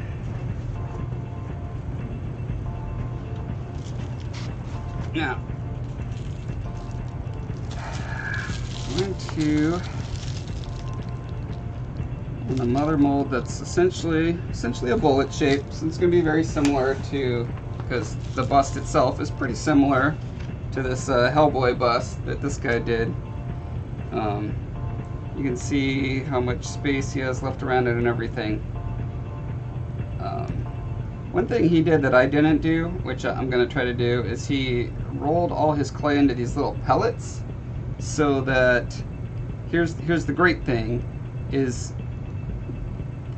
once you pull those pellets out, you can stick them in a container, and then you'll know, you know, there's the pellets, right? You'll know that's going to be how much rubber is required to fill that, because rubber is super expensive, and mixing more than you end up needing is just an awful feeling. Mixing less than you need, also awful, because you have to go through the whole process of mixing again, which is long and tedious and sometimes painful. Okay.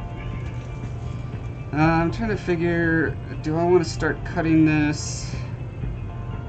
I think, let me see how easy it is to knock my sculpture down and break it. I didn't do that. Thank goodness. Okay. And I have to move this paper easily without it knocking down.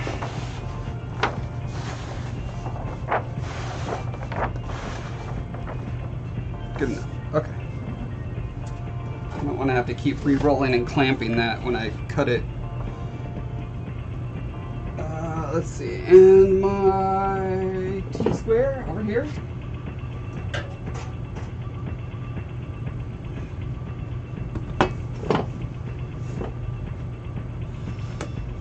Painful. Yes, sometimes it is painful because you're like hunched over. You want to pour it really slow, so it just comes out in a very thin stream. So your body gets locked in this like thinker man pose, but holding a weight out from you. It's yeah, it's painful. You know, it's not torture pain, but it's also not comfortable. Okay, so I'm going to start by just cutting a couple strips.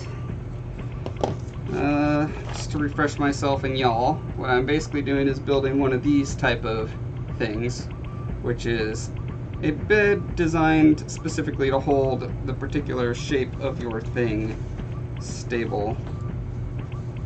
You know, when the shape of your thing isn't stable, you need something to hold it stable.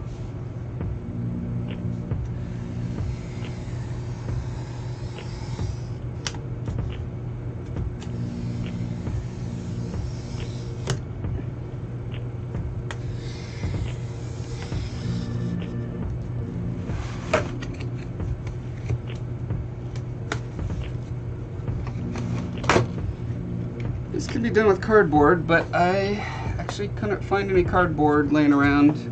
I have a ton of it up in the rafters, but then I'd have to get my ladder out, which means I'd have to move a bunch of art. It's just not worth it. And I have this warped foam core that's just been sitting there anyway, so just use this. Meh.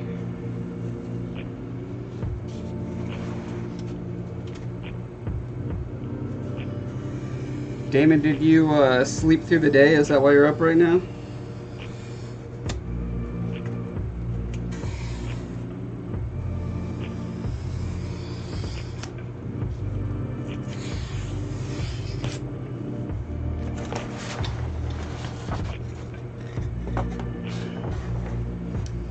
Monetarily painful, yes.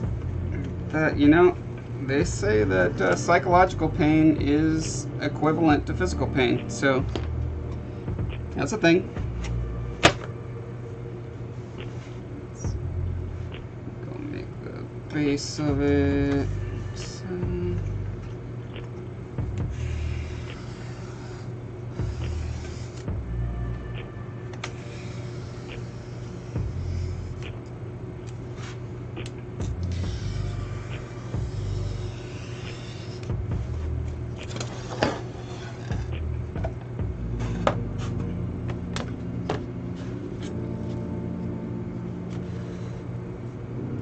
now one thing that I want to do that is not done here is, you see how he has this kind of flange that goes around the side?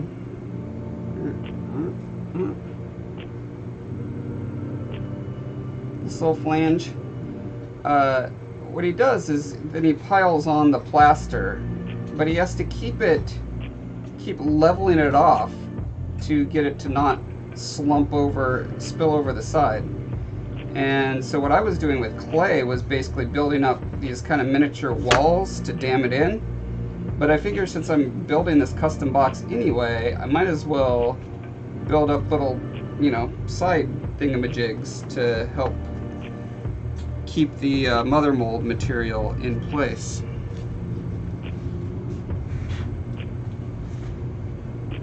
Had to go into work. What? You don't go to work still fevering? Woke up shortly before I joined you with the bad headache, so I downed some ibuprofen and downing a bunch of water. Once it eases off, I'm heading back to bed. That sucks, man. Working when you're sick is, dude, I don't know if you knew this, but it's miserable. And I don't recommend it.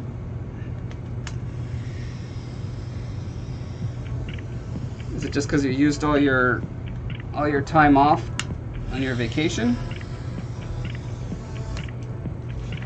Or are they just slave masters over there? Slave drivers.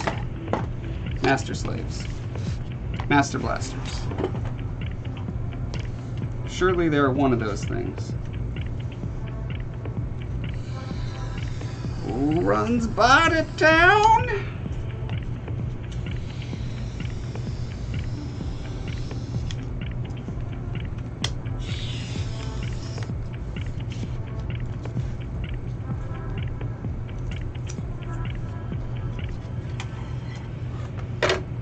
Alright, I'm guessing I'm gonna want a bunch of little word pieces as well.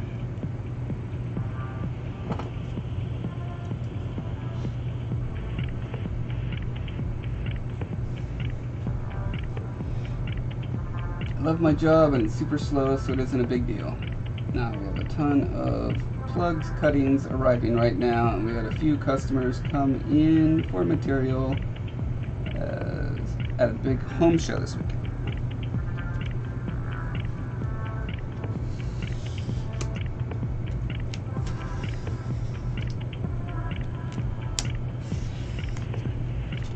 Alright, as long as they're not slave drivers, because, I mean, I don't want to have to rethink my endorsement of Papio Valley Nursery.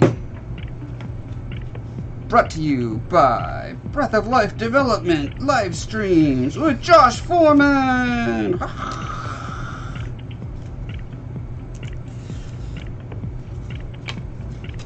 I mean, Joshua Foreman ever.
someone had to be there. That means me or my other salesperson.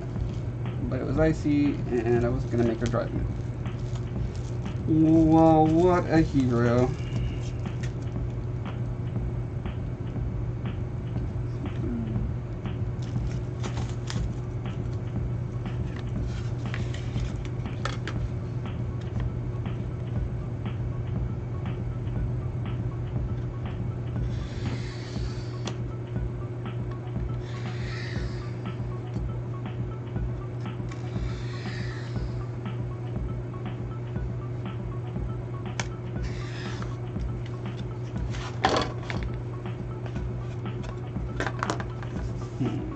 Now, I'm thinking to myself,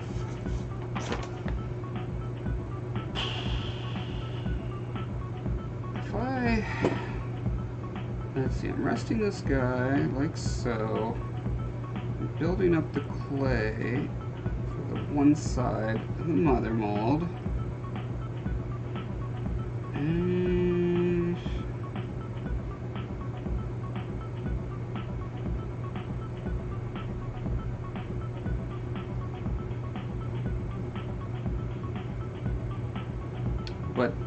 what the mold on the receiving, the other side, is going to be is still a mystery, isn't it? Oh, really? Why? Why would you think that's an acceptable sound to put in your song? That is not, quote unquote, rolling with the flow. No, no. Stop rolling with that flow. And it's probably the sound Damon made when he rolled out of bed.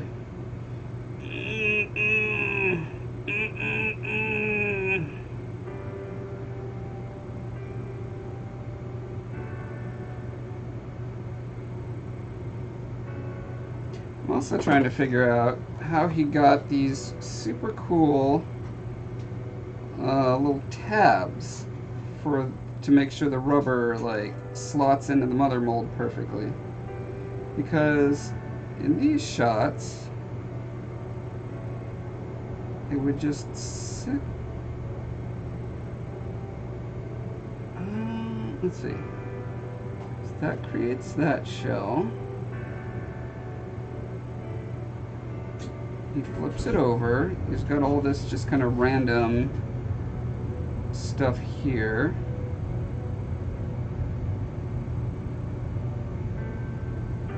This is the back, right? Like, he's got it face up, puts the stuff on, flips it over. So yeah, that's the back. And then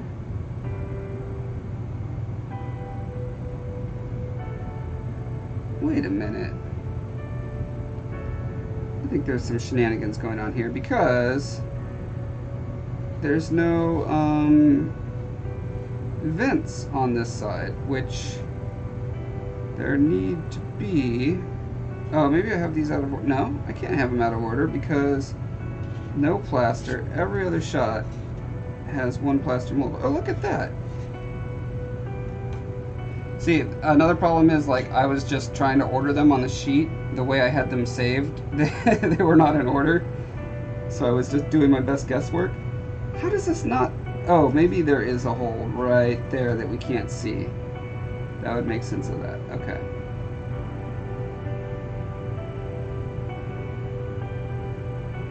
Yeah. So I think... thinking live, it's the worst.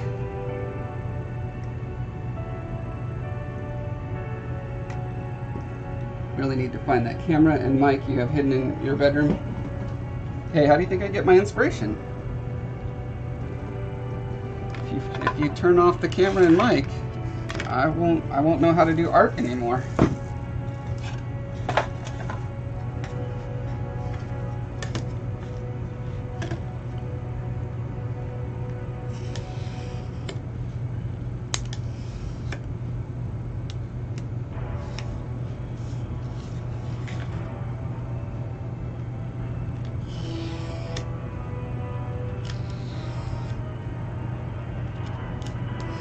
Ah, crap. I left the hot glue gun on this whole time.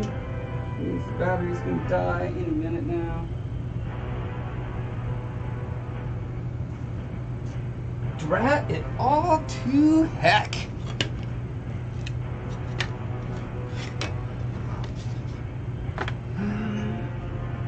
Alright, take a beauty shot.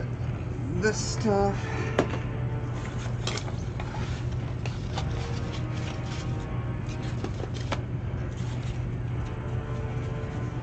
I know that sometimes I need to put a parental warning on these live streams when I really lose it.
Alrighty.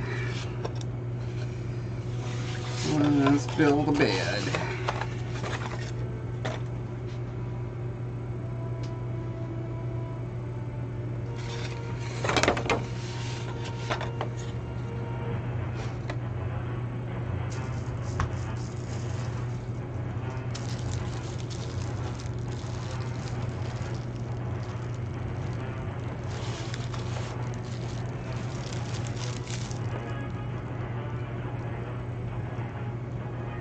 So, obvious thing we gotta do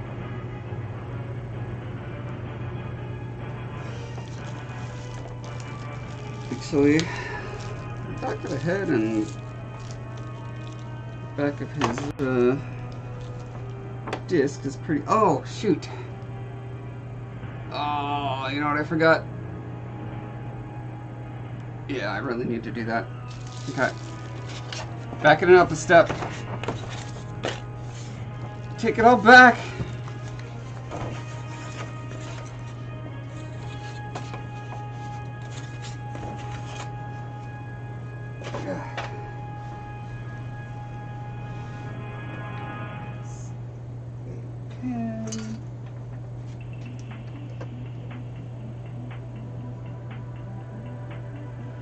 Sharpie's probably the safest for this.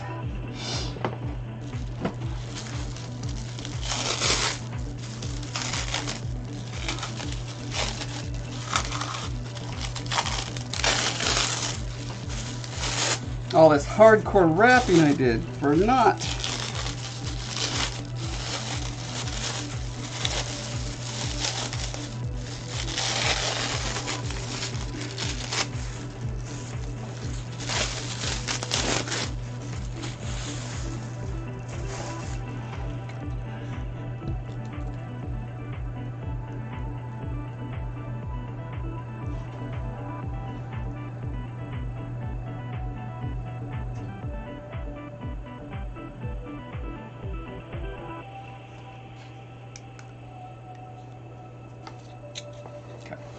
So,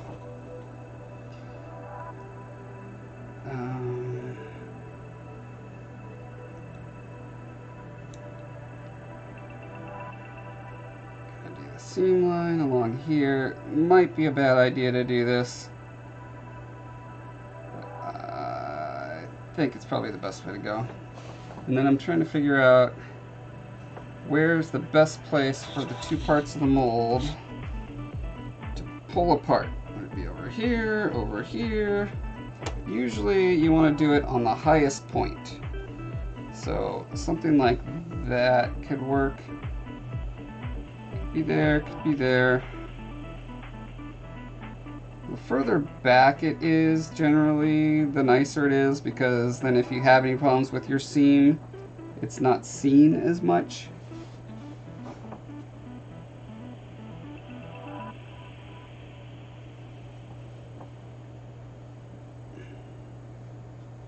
But this could be problematic because you'll have the rubber pulling into there, and every time you pop out the mold, it's going to have to pop out, and that just gives wear and tear on it. So if it goes up here, it will have less to have to pop.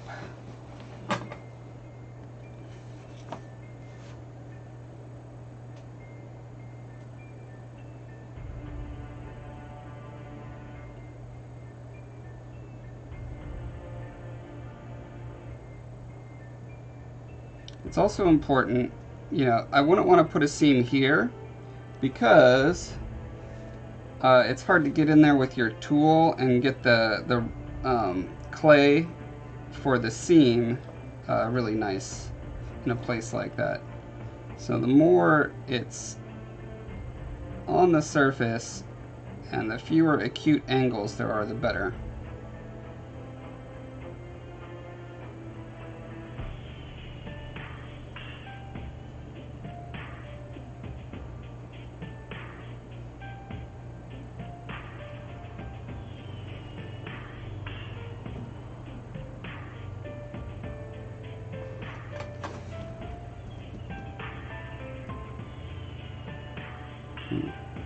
But it's so far back now, I really don't want to have to cross a bunch of strands of hair to get it to this one. So I think I'm going to keep it along this ridge line.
One thing I was not satisfied with the last piece I molded, she has a very similar thing with hair flowing back like that. Once you start cutting across these ridges, there's just like, I do not really know the right best way to cut across that. I mean, it's the way that creates the fewest seams. But if you follow it too closely, you get this like really wacky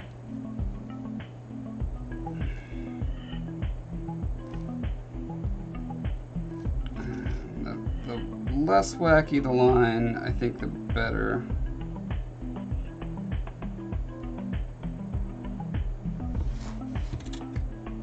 Let's get back to this guy.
Imagine her having your hairstyle, Josh. That would be really hard to sculpt and to cast. Also, it's a he, but don't worry, everyone makes that mistake. When you see it on the book cover and it says The Scarred King, I think people will get it.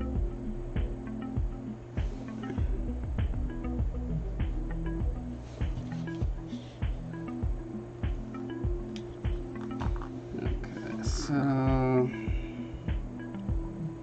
for this bottom, I think it makes sense to just split it in half.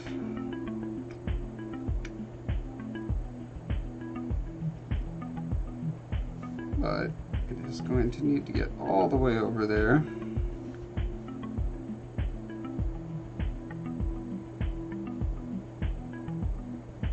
Which probably makes sense to follow the ring lines here.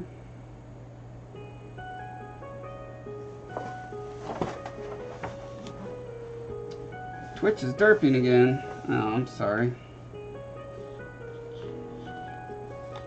Looks good on my end. Maybe try reloading the page, refreshing the page. That's the word.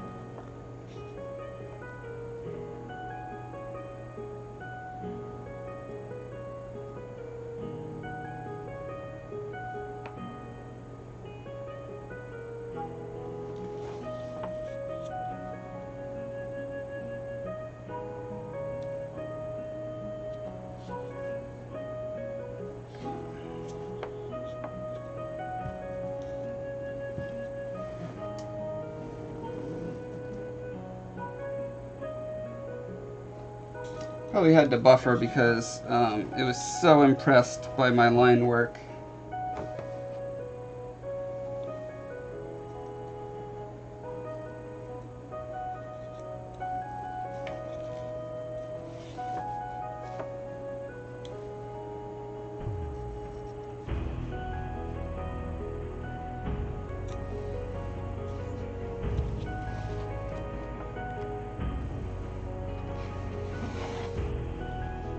Alright, back in the bag, baby Bullmark.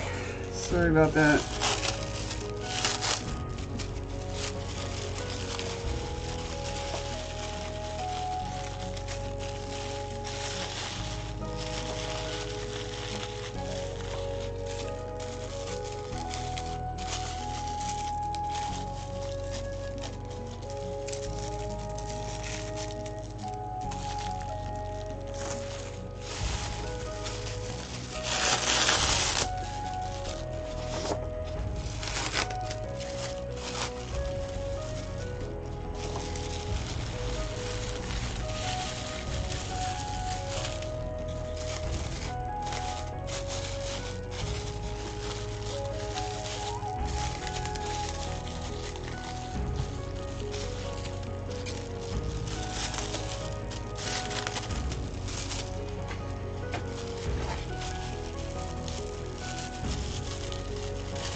Alright, back to box building.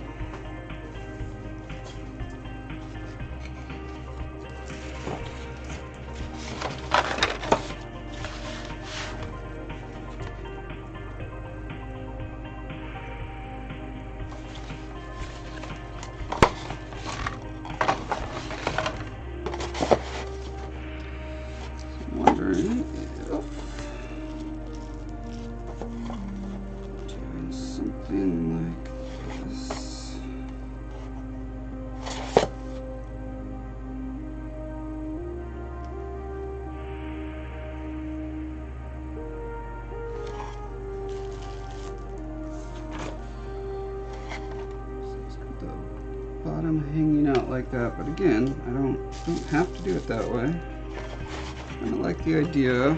Let's see if I do, yeah, basically.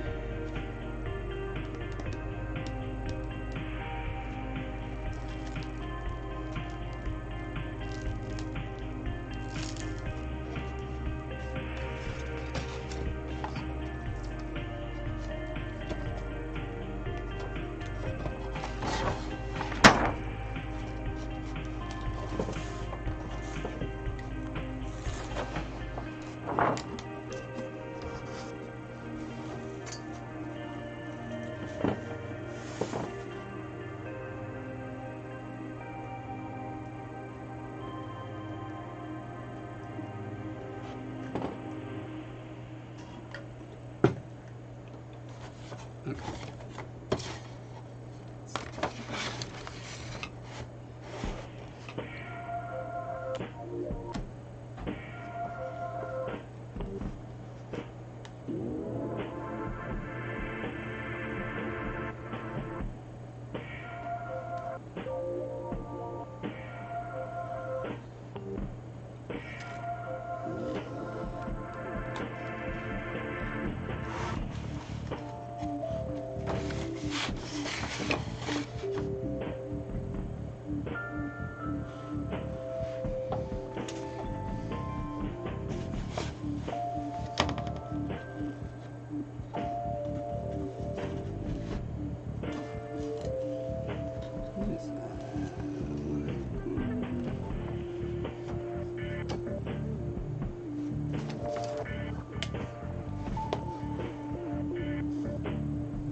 It's not being able to see the line you just drew might be a bit of a problem. I don't know. We'll see. We'll see how problematic it is. Mostly I just want little troughs that stick out like that. Like so.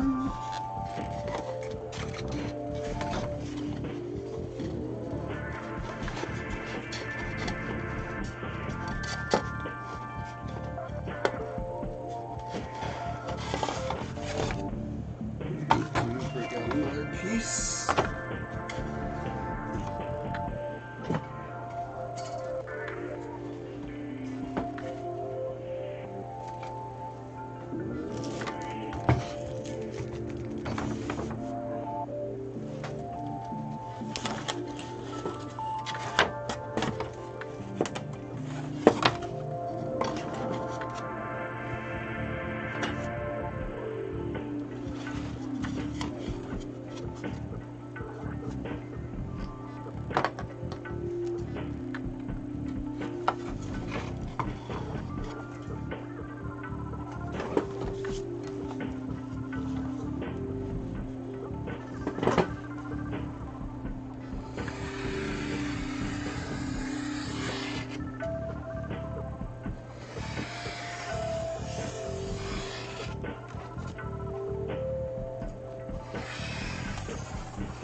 Yeah, you know, I tend to freestyle a lot when it comes to things that I would probably save myself time and frustration if I measured more carefully and blah blah blah.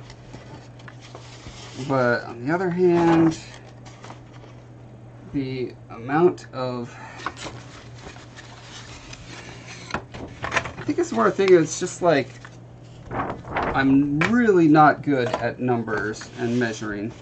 I'm very good at organic juxtaposition stuff, not so good at modeling things well. So that's just a weakness of mine.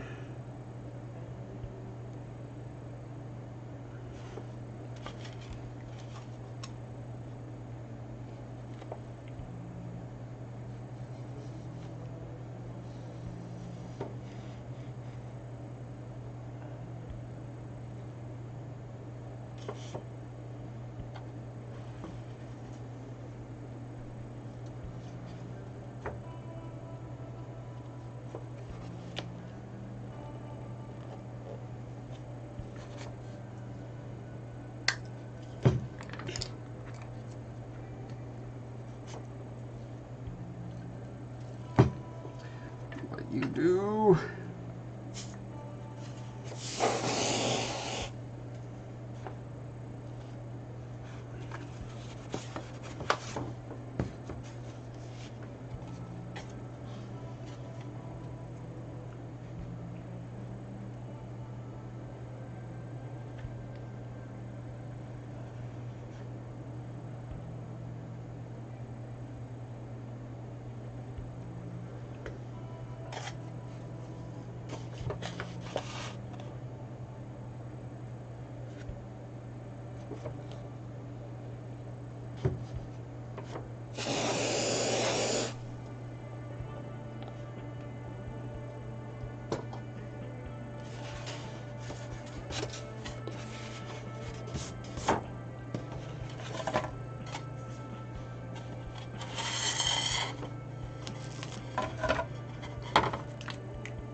All right.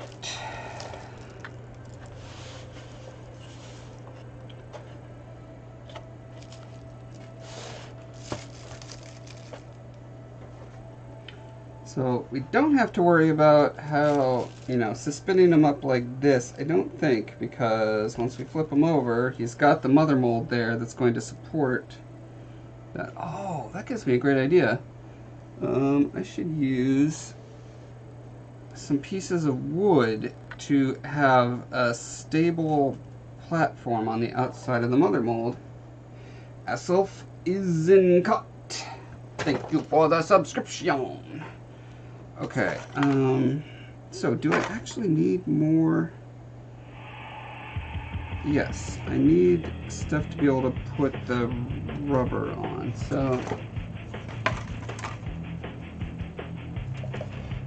need to build up.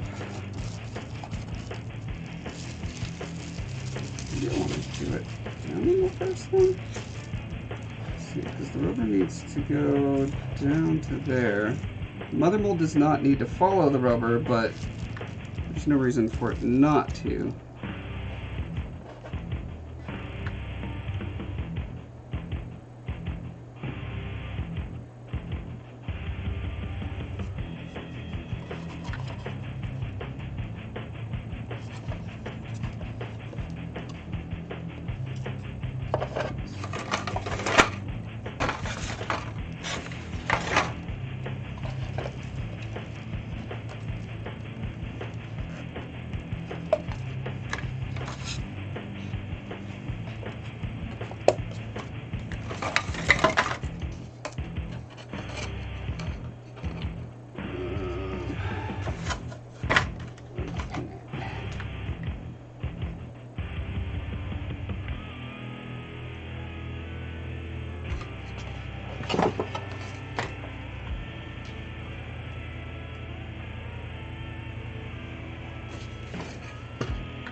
Some longer ones.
Do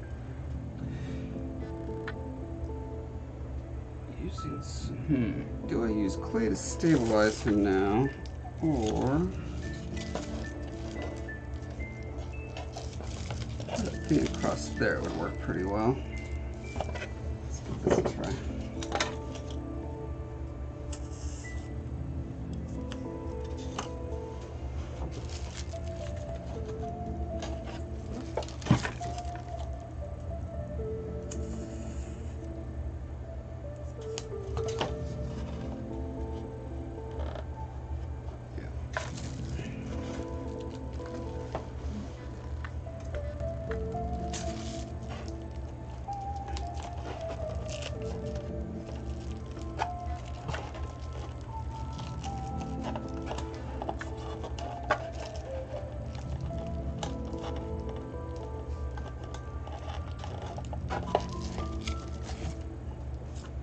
We're basically going to be cutting a little groove for his neck here.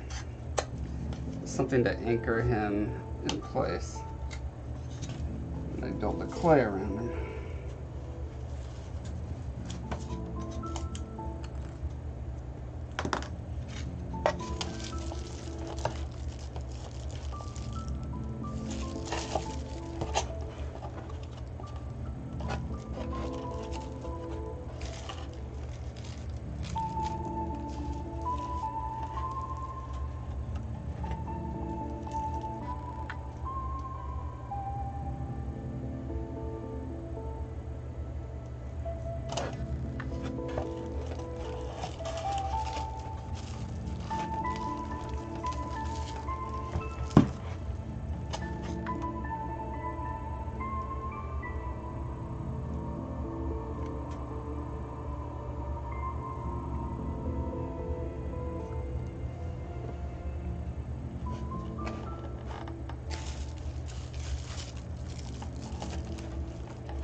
Hey Quasar, such an early stream, or is it just a late one? It is a late one. I had to take my wife into the ER because she had surgery on Monday, and her leg was kind of swelling up in a way that seemed that they say after surgery, if your legs swell at all, it's a possible sign that you're developing a blood clot.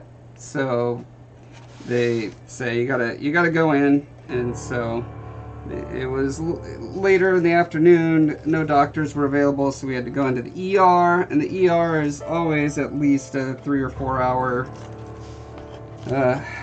endeavor. But you know, they did an ultrasound, and they said we don't see anything that looks bad in here. So, as usual,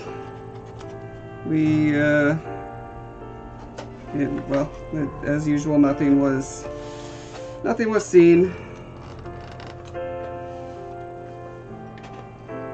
She just got lumpy legs for some reason, out of nowhere.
What time is it? It's just after 1 a.m. here. Yeah, usually I get the stream started my time on Wednesday night at 8 p.m. Today it ended up starting at, I don't know, 10 or 11. What has it been? It's been 3 hours, so let's see, 1, 12, 11. I started 11, maybe, I don't know. I'm so bad at math, I cannot even count backwards.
$11 a.m. here, so morning stream. Excellent. Yeah, I like streaming at weird hours because I never know when I'll catch other people at more convenient times for them.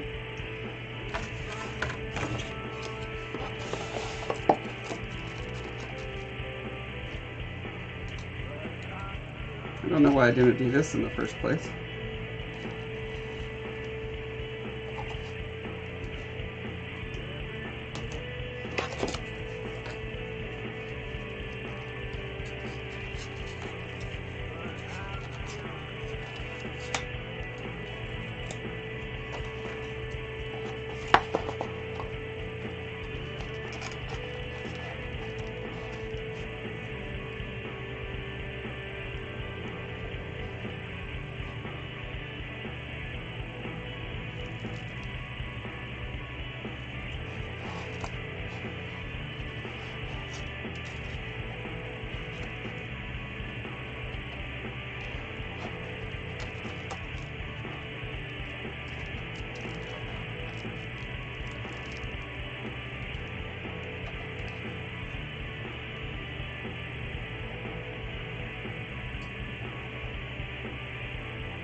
This does not need to be neat and tidy. It is literally just a platform to hold a thin layer of clay.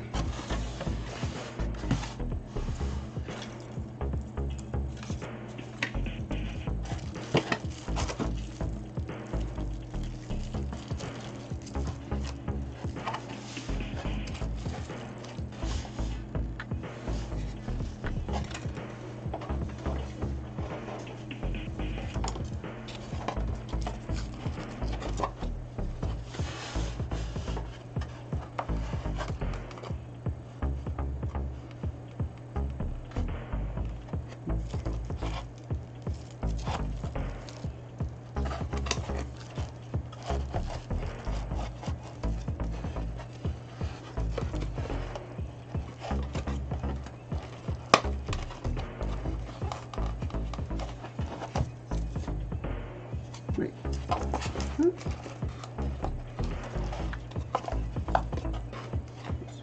No.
Got a little melty in there.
Fill in that spot somehow. Okay. these little areas here.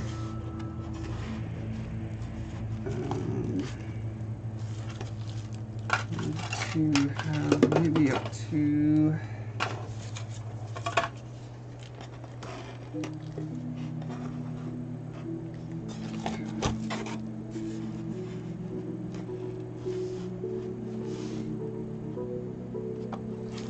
that tall.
Alright, I think good mother mold box. Stays in there very firmly. Pops in and out at the same angle, more or less. Let's see, I can build the clay down into there, so there'll be some dips, which is good. Oh, they could be dippier, couldn't they? Let's make them dippier.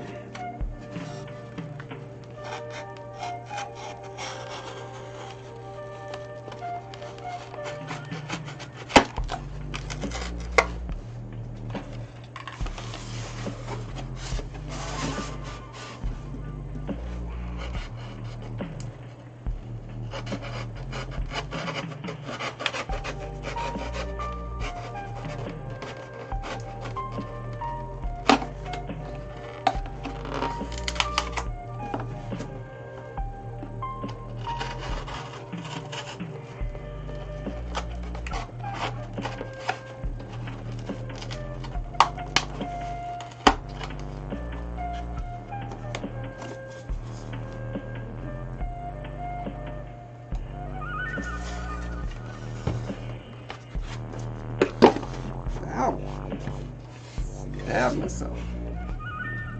Turns out throwing a hobby knife around is a good way to stab yourself. Who would have thought?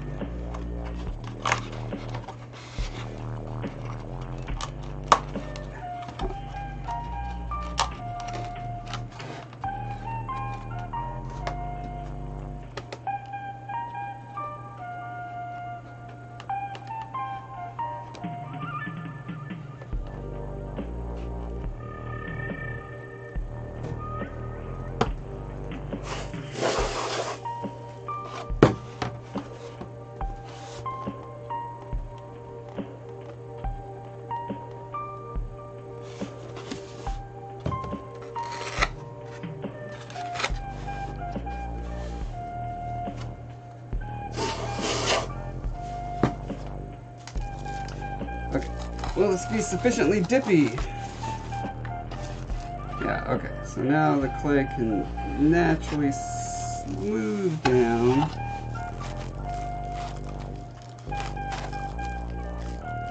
I think actually I want this a little more upright like that.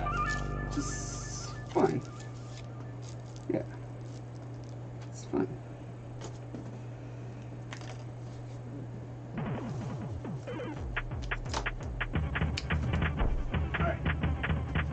I don't want to do the clay right now. It's pretty late. I should probably do the same thing and start getting ready for bed. Yeah. Let's be sane, you guys. Sorry. I know this is all you have in your lives to look forward to, but you're just gonna have to look forward to tomorrow, okay?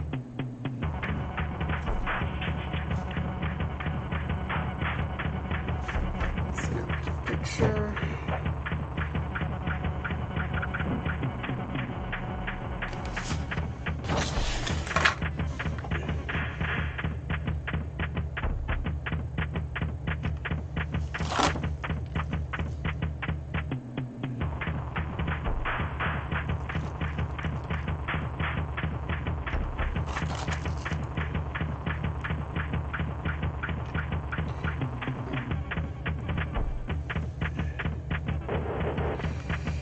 Cool, well, thanks everyone for joining me on this crazy time stream, which, you know, was good for some of you Europeans, so that's cool.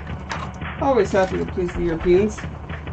Yeah, pretty sure I'll be back again tomorrow, because I got the time off. I'm going to be doing lots of work, constantly getting prepped for this book and these conventions, so, follow me on Instagram if you don't already. Breath of Life Dev. I will be there.